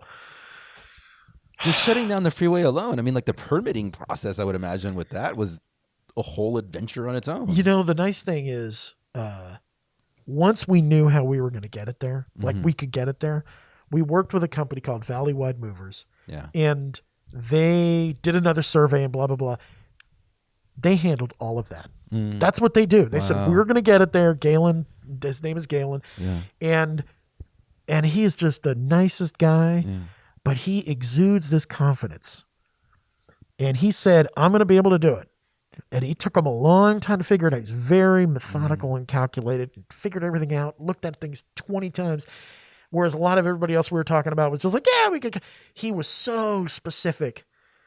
Must have came out and measured that thing 3 different times, every single. Amazing. And when we left, I'm like, this guy's going to do it. Wow. And I was panicky a little bit, but he got it there. And that's when we started to see all these photos online and in publications and magazines and stuff like that. Look what's happening at Burning Man. You know, this- carrying the 747 whole out there. Yeah. So 2016, Wild. we did the front half. Okay. And then 2017, I'm like, we're definitely bringing the rest of the plane. Right. Nope. Brought the back half.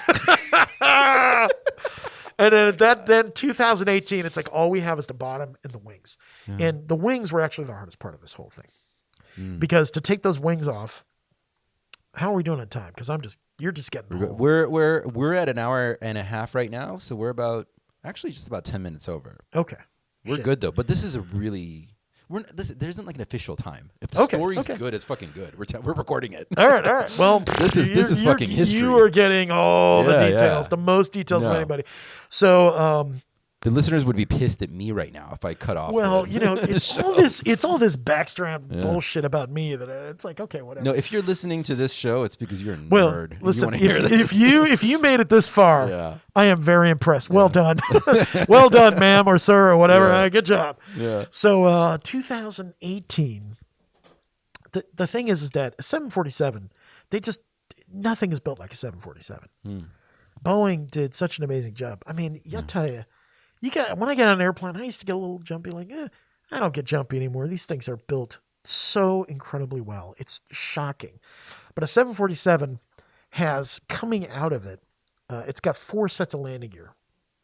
So you got the body gear, and then you got the wing gear. So to support that wing gear, there are these 2 titanium beams that stick out on either side. They are the largest forged titanium structure made in the Western Hemisphere. Wow. Okay. Now that might have changed. Okay. There might be something a little bit bigger, but I doubt it. And it's only been done once before where somebody has cut those beams in order to move a 747 into a spot and then bolted them back on. No, you're not bolting them, but cut them and then reattach them. And that was in Houston, for where they have the 747 and the shuttle sitting on top of it. They have a museum. It was the 747 carrier, right? shuttle carrier. And to get that I think I had that toy as a kid. yeah. So they have a museum, and in order to get it into the spot, they had to take the wings off, Yeah. and they had to cut those beams off. So Boeing spent all this time figuring it out, and it was just this huge project. And they had like a team of 20 out there, and I went out and looked at how they did it. Mm. Sat down with Keiru. There's a gentleman named Keiru who came onto the project. Without him, we would have been lost. Right. Just the best guy with so much knowledge, and can't explain how much we owe to him. That this project, without him, there's no way we would have pulled it off. Mm. He's like this. He's an Idaho farm boy Wow. who just also have unbelievable work ethic. Who also knows how to do anything with a machine and with a welder and whatever, and also happens to be a burner. Yeah. And he's character. Yeah. So love him to death. So Amazing. we cut off. We match drilled everything. So what you do is we put these plates, big, huge aluminum plates, 7,000 series aluminum on top of these titanium I-beams. Bolted them into clamped them into place. Got this incredible mag drill from, oh God, why am I forgetting everything today? We got this mag drill, and he sat there for, probably took a half an hour. It probably took 15 minutes per hole or 20 minutes per hole by hand, pulling down on this mag drill. There's like a lever. Yeah. And he rigged up this recirculating cooling system and just all this stuff. And we had a special drill bit from this company. And 15, 20 minutes per hole, 256 holes. Wow. And he did those all by himself. Wow. Wow. And it was more than 256. It was like 282 bolts. He drilled all those holes. And then we bolted that all together. So now everything was done. Then we took those plates off. And mind you, when Boeing did it, they didn't do it. They didn't have a Keiru doing it by hand. They had this special hydraulic drill press that they brought into place and had guy, take all that stuff off. Then a bunch of us with hand grinders and cutting saws, slowly but surely. It took us 2 weeks to cut those beams off. This was in the Mojave, by the way? This is out in Mojave. Is the metal super hot under the sun? Just depends. Sometimes it was so cold out there, it was snowing. Wow. We were out there when it was icicles. Yeah. So it was just a combination of cold, hot, windy, shitty, dusty.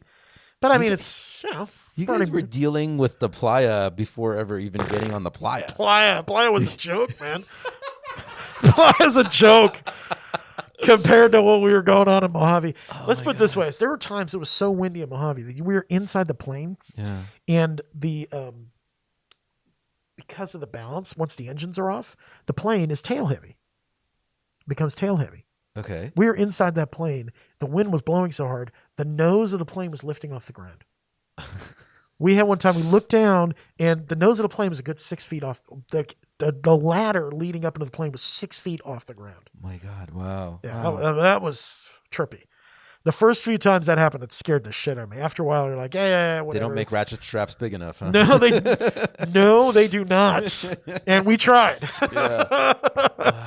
So yeah, the plane literally, the nose is floating, and the whole plane is. How many people on this crew would you say generally over the years? We had a little over 1,000 people volunteer. Wow.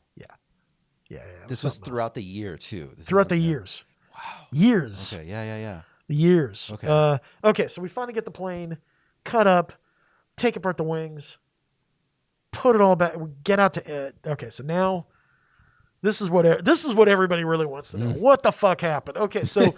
Here we go. So with the moop year. Yeah. So I had found a ranch that was north of Gerlach, past the burn. After making a lot of phone calls, found a ranch. Found a ranch, and they said, we will rent you space. to disassemble the plane and then store it afterwards. Now, the important thing about being north of Gerlach, no power lines, no telephone lines, nothing. So what we could do is we literally could leave the plane assembled and tow it down the highway. Okay. And then tow it back. Piece of cake. All right. Well, a piece of cake. I mean, relatively speaking. Relatively speaking. Okay. It's all relative, okay? Right, Compared to what we'd had to gone to up to that point, I'm like, God, that'll be easy. Yeah. Because, you just shut down the road. It's only, Sure. it's 10 miles. Just shut it down. There's nobody out there anyways. We're doing it in the middle of the night. At the end of the burn, a lot of us are just like chucking our stuff in our RV anyway and like trying to get out of there. Well, but nobody's going that way, Right. And so we would just time it, and we would know, like, a couple hours, we're going to have to go up the hill, down the hill, off to the ranch. We're done. Wow. Okay. So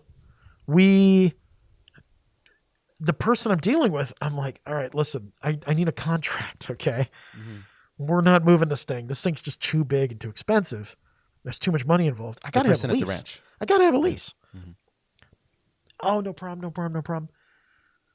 We're taking parts off. We got, the guys are coming with the flatbeds to load up the plane. We have the wings off, and we are loading them onto the flatbeds. Okay. And the money's already gone at that point. It's like the money has been spent. We are moving this plane, and it's really expensive. Yeah. And I'm calling this guy, and I'm like, where the fuck is the contract? And he says, yeah, they don't want to do it. Oh my God. That's the short version. Yeah. They don't want to do it, blah, blah, blah. I find out later that the person who I was dealing with, he was the manager. Wow. He wasn't the owner. And the owner found out and said, fuck no. No way in hell you're bringing this thing out here. When did you get this no? This is the 24 hours before we're supposed to move the plane? So up until that, you just kind of had it on this guy's word that you had a place to take it to. I was getting nervous. Right. Okay, I was getting nervous. Like a month before, I was like, well, this is done. Yeah. Because it's like, I didn't want to sign that contract to move the plane until we knew it. And I'm But like, you're at Burning Man having to figure this out. I call up our friends over at Empire where we were storing the front two pieces. And I said, hey, can we assemble the plane there?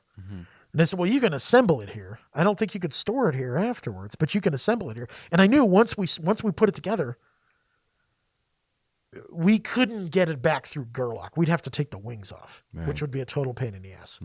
So get all the parts up to Empire, and we put the top on, but not the wings.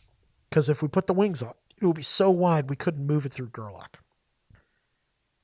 I get the power company. This is all in a. We get it there in June. We have to move the plane August 10th or 12th or whatever the hell it is. We got to move the plane. In that short period of time, I get the phone company and the power company to agree to lower the power lines. We'd have to pay, but they would lower it. Then I discover there is a single telegraph line running over the railroad tracks just before you get in.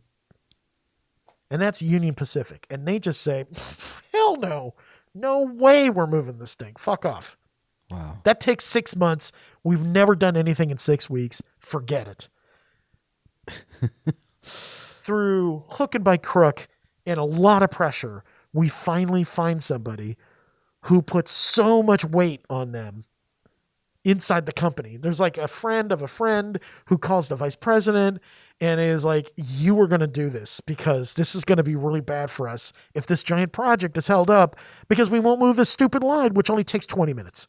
Because they're just Union Pacific. They're like, we're not going to do anything. Yeah. So literally 24 hours before we are supposed to move the plane through Gerlach, we get approval.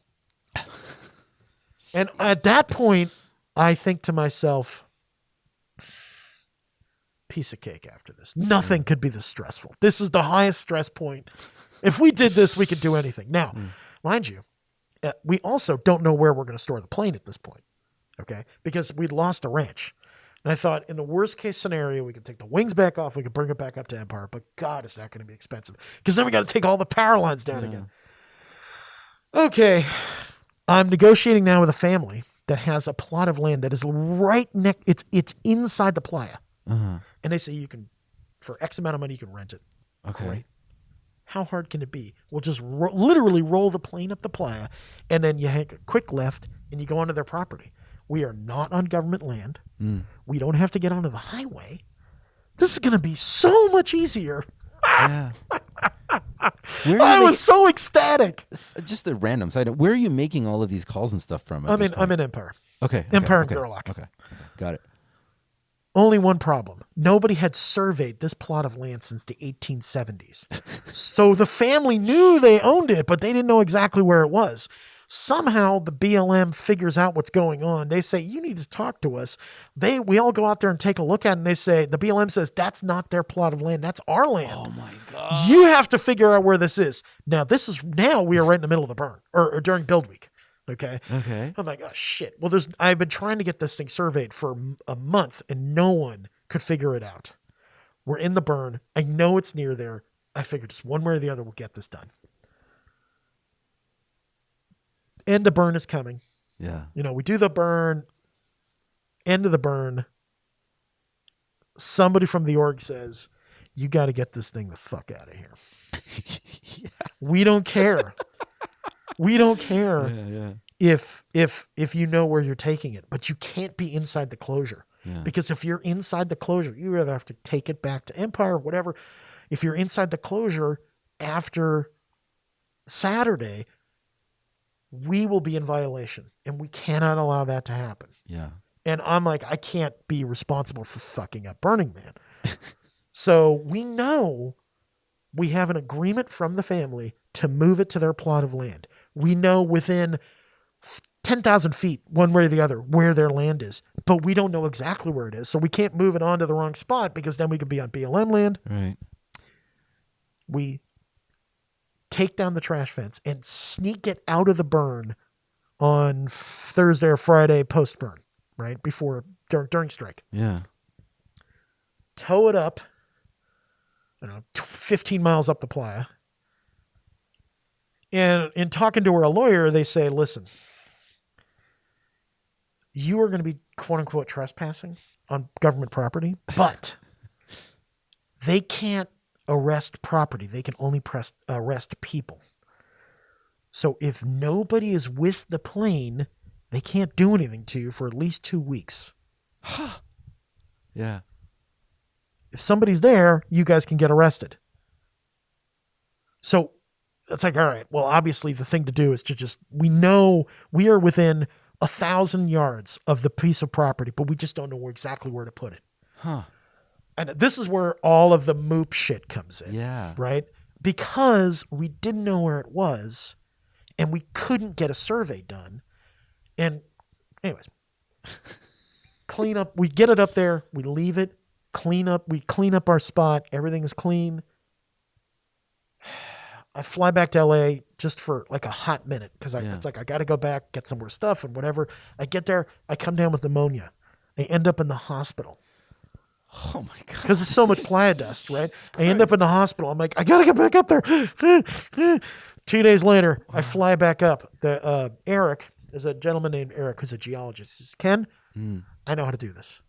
We go to Winnemucca and we are digging through records going back to the 1850s, and he traces right up to modern day the family's ownership. And he says, I know where it is. It's right here. Yeah. He gets the surveyor of Winnemucca to agree and says, these are the GPS coordinates. We drive out there. We coordinate it out.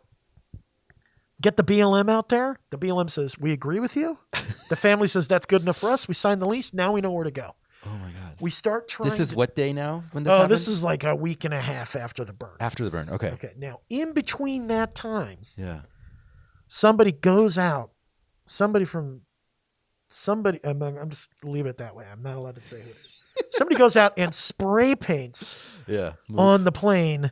Get your fucking moop. Yeah. But it actually said, get your fucking moop out of here. Yeah. Something like that.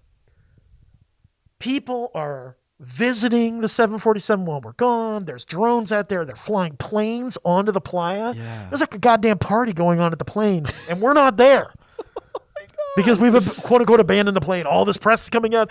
These guys abandoned a 747. No, fuck, no, we didn't. Yeah. Do you know how much time and energy and money we had? It's just like we're not there because we don't want to get arrested. Right. We'll get arrested if we're there. Potentially. I mean, I'm sure the BLM wouldn't have arrested us because if they arrested us, who's going to move the plane? So, anyways, well, we just don't want, we can't take the legal chance. So, all this shit is happening. We finally figure out where we're going. Yeah. We start moving the plane in to the property. And I don't know if everybody here has a lot of experience with being on what's called the quote unquote shoreline of the playa. Okay. It's a lake, right? Yeah. And when It's you get ancient closer to the edge, the ground gets a lot softer. Yeah. Now, I didn't know this. I have a lot of experience at the burn, but once you go 15 miles up and you start getting out to that sandy area, things get really soft. So we're driving the tug, which weighs 48,000 pounds. I'm driving the tug. I'm like, I wonder how soft it is. The tug sinks into the ground. Yeah. I'm like, oh, shit. And we have these ground protection mats. I'm like, oh, we were going to get, I had it all figured out. We got ground protection mats. We'll leapfrog with these ground protection mats. We didn't have enough ground protection mats. So we get into a certain spot.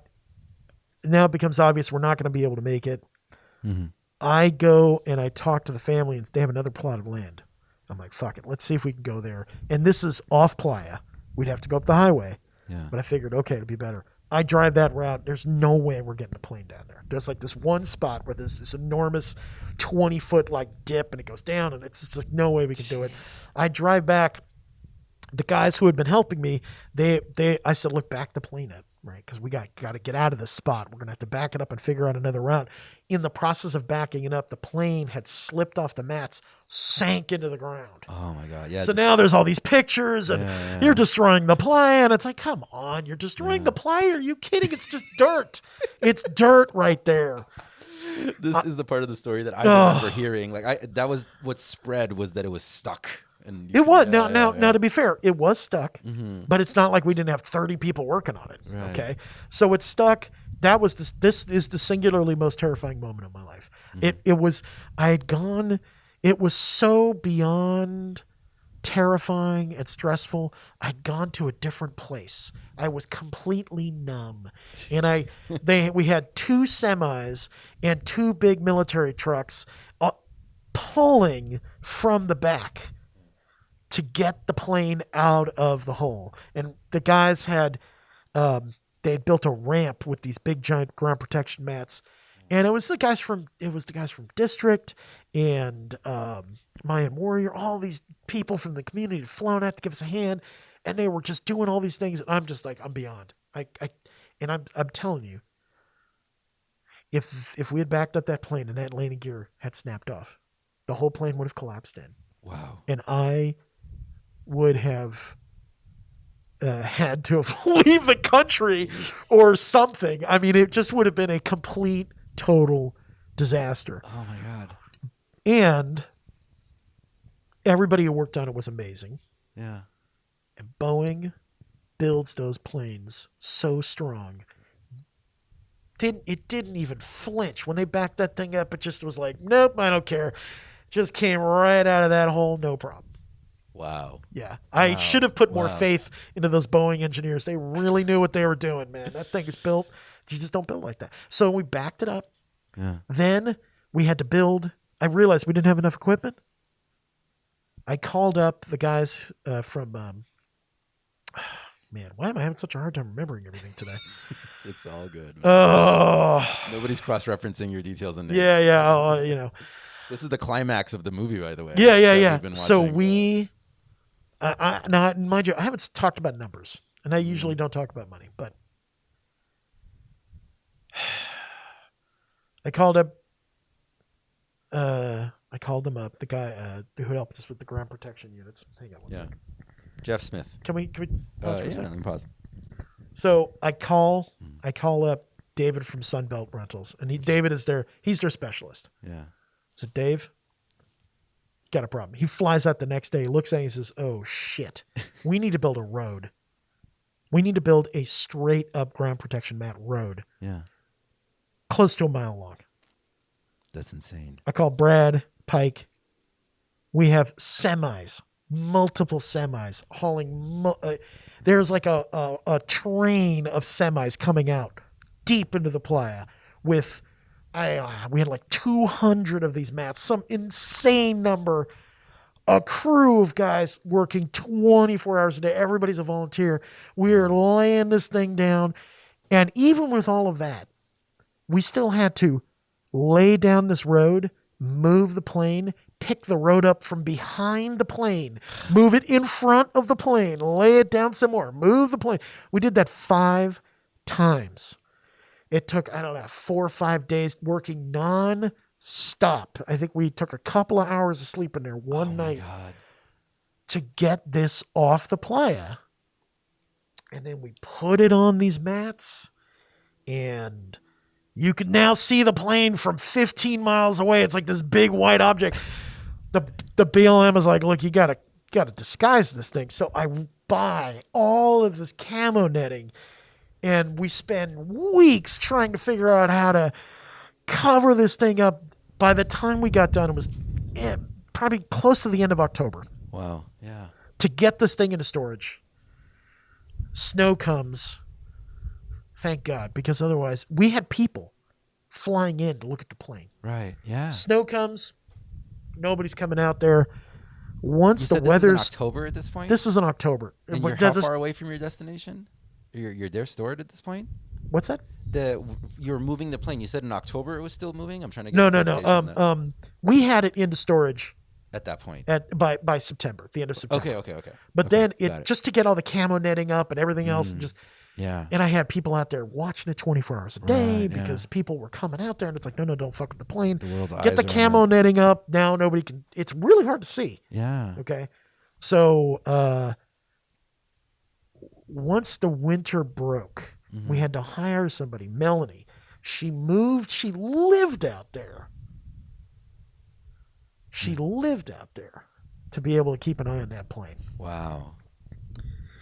While we were moving the plane into storage, I get this phone call from somebody who says, hey, you want to sell the plane? I'm like, well, okay, like we're way past that point. I'm moving it. There's no way we can move it now. Yeah. But let's talk afterwards. So we start figuring out how much it's going to cost, because the BLM made it absolutely abundantly clear. Yes, you are on private land, but we're not giving you permission to move it back here. You could move it out. Yeah. But it's going to be virtually impossible to get the permit to move it back. It's like, okay, so I finally tracked down somebody who would lease us land off playa. I figured out all the costs. Now I know what the costs are. And it was double of what the amount we had ever raised in a single year. Jeez, to move it after. To get it, yeah. Oh my God. To move it, to be able to do 2019. It's like, this thing it's so much money. It's just, so these guys had said, hey, do you want to sell the plane? I call them up. We're talking, we're negotiating. There had been somebody else who had also been interested in doing a 747 project, and that was Tony Shea from Zappos. Yeah. So I called them up too. And the first group dropped out, and Tony Shea wanted to have a 747 in downtown Las Vegas. Huh. And he had wanted it for years. And we had talked in 2015. I actually arranged for him and his team to come out and look at 747s. Yeah. And they've been trying to get that project together for years, and it just never happened. So Zappos and Tony Shea said, we'll buy the plane from you. And so they covered all the costs to move the plane off Playa and to Vegas. And it made sense to stop in 2019. When we're towing it out, it made logical sense to stop at the burn. And then we moved off Playa to the spot where I thought we were going to do the long-term lease. Yeah. We did a short-term lease, disassembled the plane, and then moved it to Las Vegas. And that was finished up by 2019 October Halloween. Wow. Yeah, 2019, relatively speaking, was anticlimactic to 2018. Just what an insane story. Yeah. I keep wanting to ask, like, what was the mood like during the 5 days after that you're moving it off Playa? Tense. All the volunteers. I know you were tense. But Very tense. how were all the volunteers handling it? Like, were they? They were remarkable. It was, everybody was just like, we love this project, and everything that the Big Imagination team has done has been amazing. Yeah. And we know you guys have just been working so hard. Literally, we just didn't have any more energy left. And so all these people from literally around the world flew out to help us move the plane back into storage. Because, I mean, there was no more money. Yeah. And you know, if we had tried to pay, if we didn't have volunteers to do this project, it would have cost 100 times more. I can't even imagine how much expense it would not have happened. The imagination is not big enough to figure out that cost. Yes.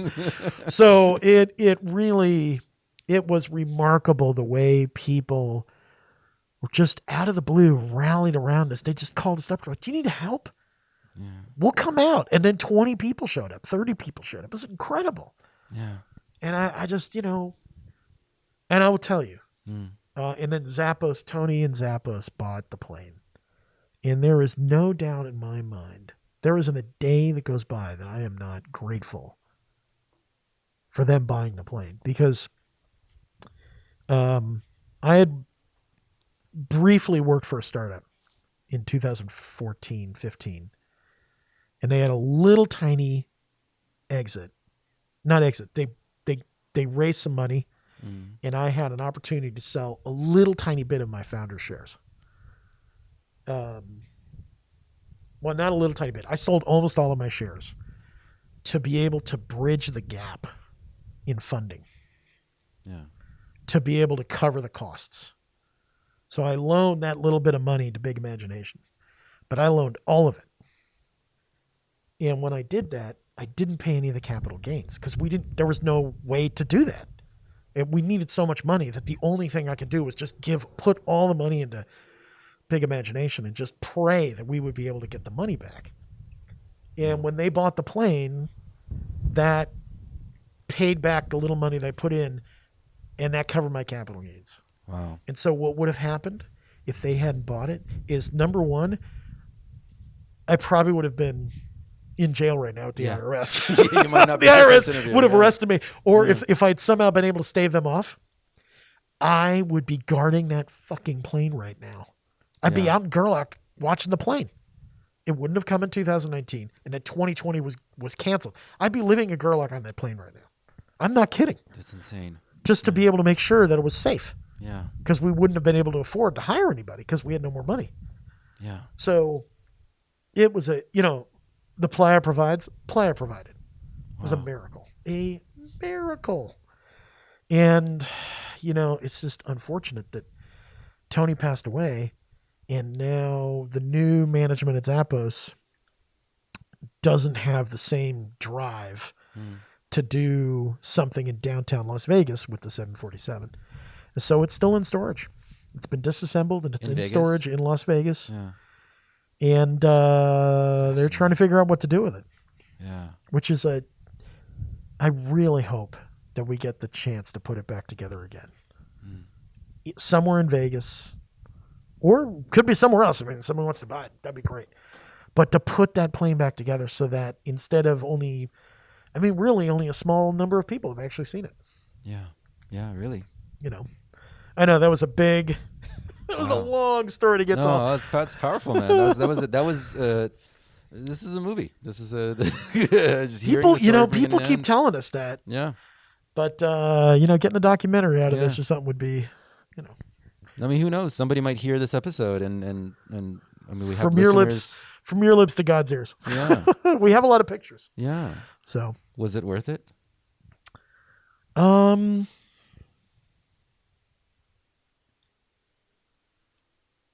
This has been the most life-changing experience of it changed my life.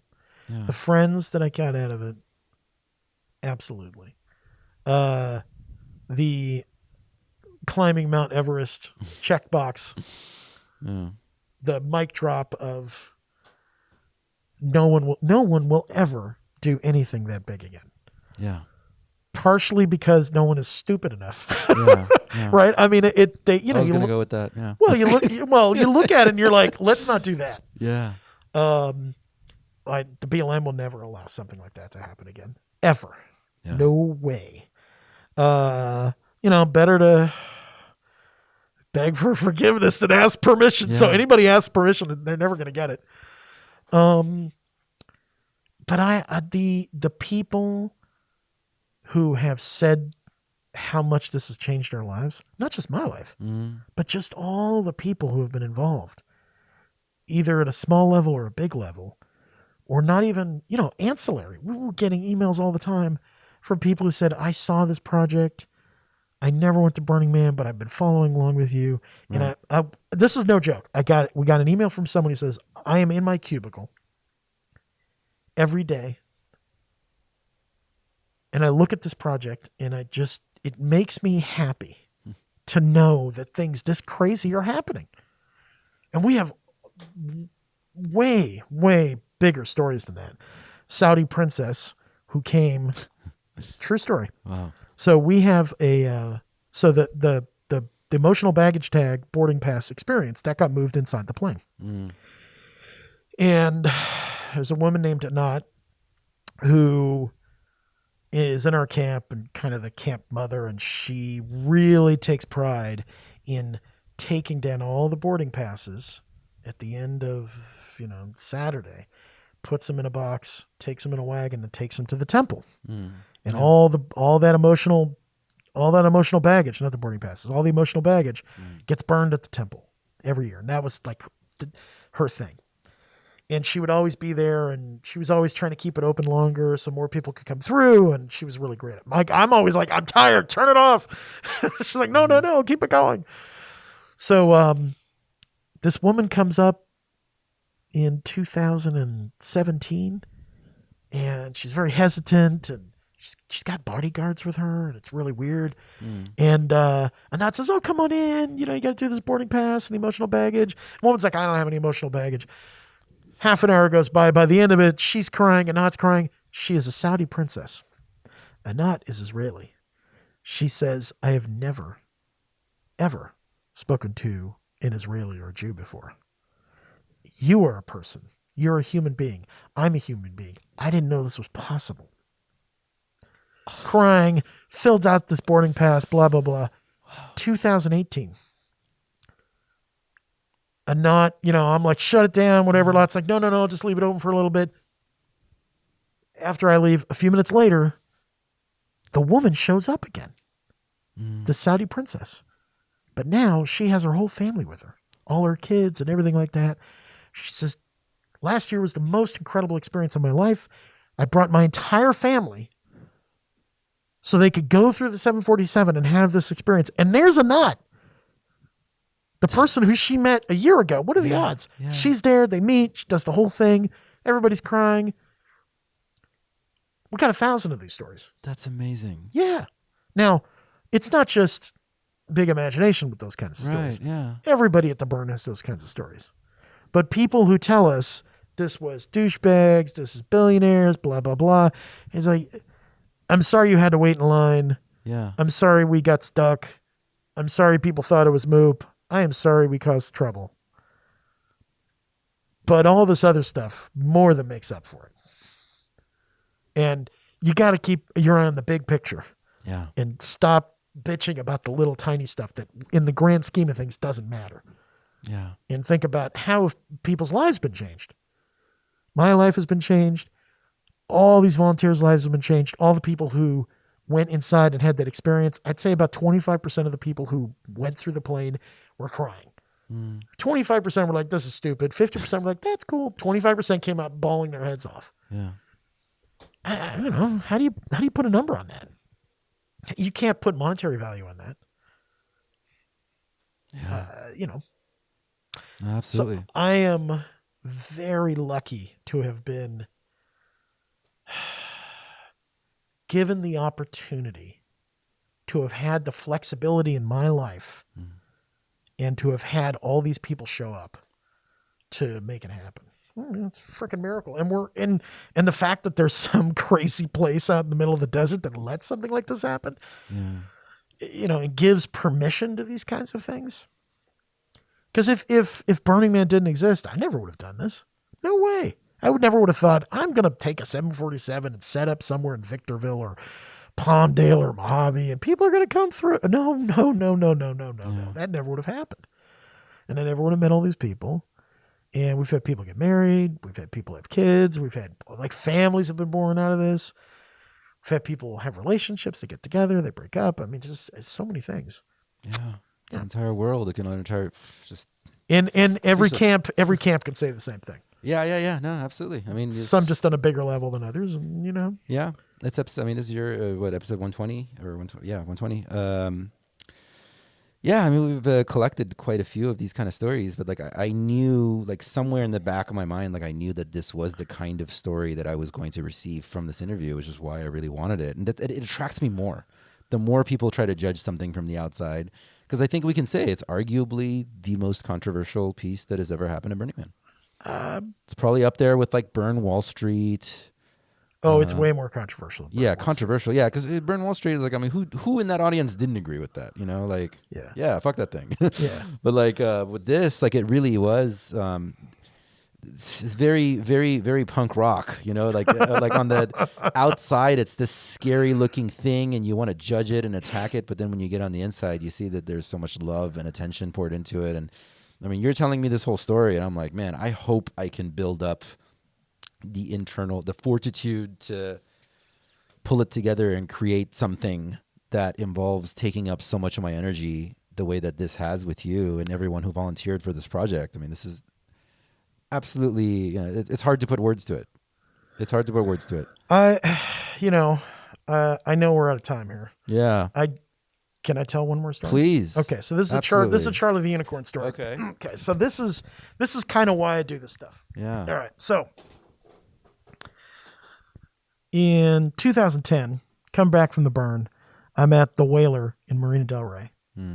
What's the Whaler? It's a bar. Okay. With my friend Lance and some other people, and we're talking art car. Mm-hmm. We're going to do it this year.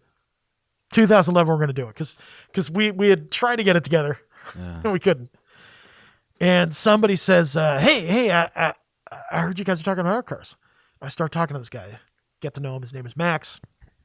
He says, I'm a welder. I said, we need a welder. He says, here's my phone number. Give me a call. Okay. Flash forward, I don't know, 6-8 months later. I got the art car. It's time to start welding. I call him up. And I say, hey, Max, it's Ken with the art car. You want to come weld up a giant pink unicorn? And there's a little bit of hesitation. He's like, who is this? I said, Ken. We met at the bar. We met at the Whale. He says, oh, yeah, I kind of remember. Yeah, sure. Okay. When are you going to do it? Come on down in a couple of days. Okay. 6 months later, I find out this story from Max. Max, he was a Navy corpsman, done 15 years in the Navy, 5 tours of duty. Okay. Wow. Afghanistan, Iraq, some other places. He tells me, he said, and we became really close friends. Mm-hmm. He said, when you called me that day, I was sitting in my room and I had my gun out. This is a true story. Wow. Yeah. I had my gun out and I was thinking, I'm going to kill myself. I'm done. And right at that moment, the phone rang. And he said, and you called and you said, hey, it's Ken Feldman. You want to help me build an art car? And he was thinking, who the fuck is this? Yeah. He didn't remember me. We talked for a few more minutes. He's like, oh, yeah, okay. And he said, okay, I can either kill myself or I can go weld up a pink unicorn. He says, fuck it, I'll go weld up a pink unicorn. Yeah. So anybody who says these projects aren't important, these projects don't change lives, you know, they don't know what the fuck they're talking about. He has a nonprofit. He makes soap. Half the soap goes to homeless people and veterans. He's still around, thank God. He's a wonderful human being. We're really good friends. Yeah. How do you put a number on that? You can't put a number on that. And I don't know how many more people who have had those kind of experiences. Yeah. You know, people say, oh, you know, you're wasting your money. All that money that was spent and blah, blah, blah. It's like, you don't know. You don't know how this has changed lives. You don't know how somebody who came onto this project and worked on this and how it had an impact on them, or some Saudi princess, or who the fuck knows. That one little person, could have an impact, that could have an impact, that could have an impact, that could change the world. Absolutely. And maybe it's not change the world, maybe it's just save somebody's life. Yeah. And I'm not saying that I saved Max's life. Sure. That's bullshit. But that project sure as hell did. Yeah. And it gave him a reason. It gave him hope. And there's so many people who look at the complete stupidity and anarchy and joyful insanity of the 747 and are like, you know, it's a wonderful thing. Yeah. So how do you measure that? Yeah. You know. Anyways. Couldn't agree with you more, my friend. Yeah. We don't know. And it's the same thing with everybody else's project. Yeah. Yeah. We don't know. We don't know what's going on behind the stories, and I mean that's why you're on episode 120.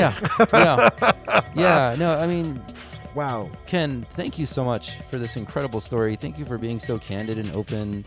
Thank you. And thank you for contributing such a massive part of your physical energy to something that the rest of us got to experience. Thank you for all the volunteers. I hope this episode can serve as a tribute and a thank you to all the people who volunteered to make this thing happen. So bring community together. There's a list of names a mile long. Yeah. And for it to just be like, Ken, trust me. No, 100%. It's without everybody else. It's just a guy in a bar drinking too much. Who has an idea? Hey, man. No, it's a huge story. It's a huge story, and this is only the intro to it. So I'm hoping this will spark. I hope it's not. I'm hoping this will spark, potentially people who are in a position to make a documentary to get together, because I think that's a story that needs to be told. Just even so many little parts of this that are just massive. And I've just been thinking this whole time that the text accompanying this episode is going to say a 747 sized episode. A jumbo sized episode. Yeah, it's definitely a long one. No, it's absolutely spectacular. Thank you so much, man. I really appreciate this. This has been amazing. It is absolutely everything I hoped it would be. It's an honor.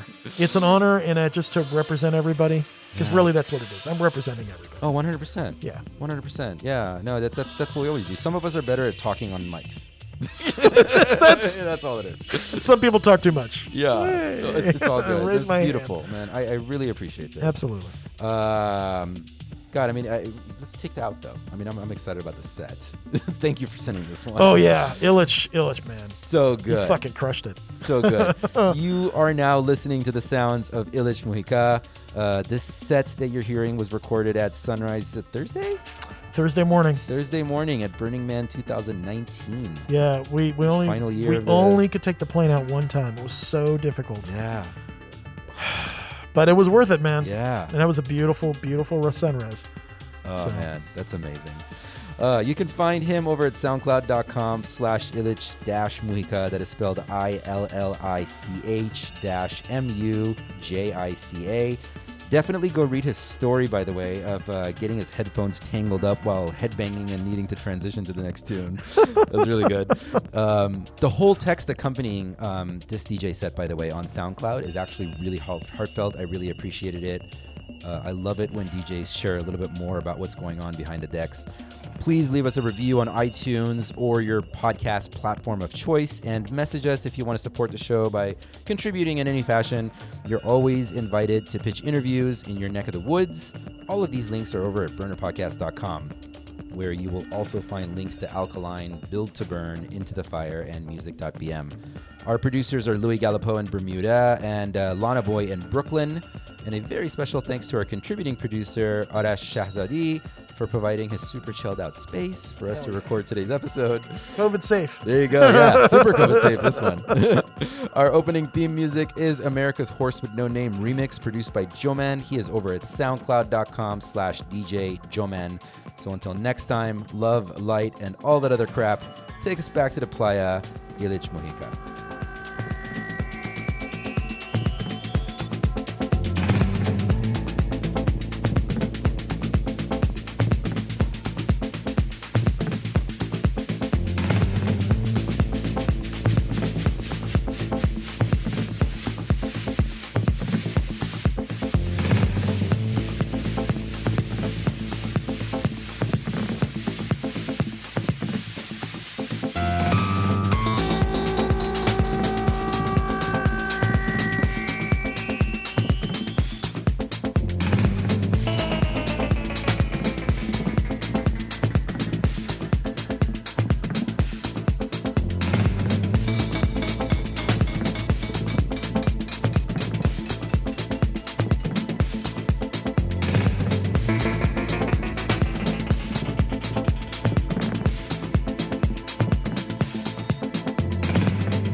looking better, shining brighter. There you go.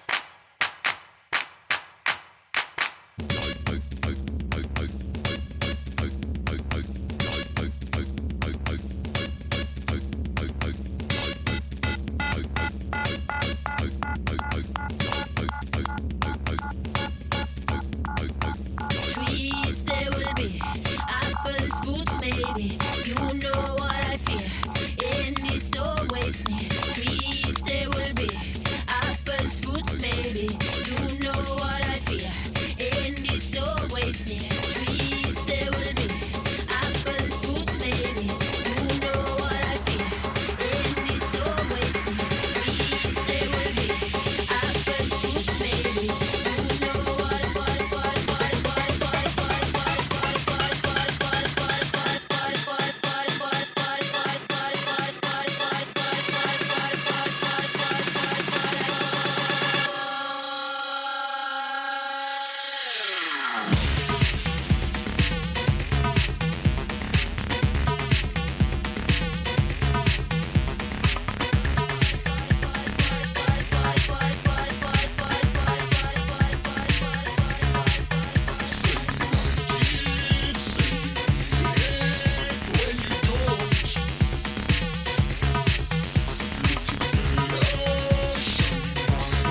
burnerpodcast.com.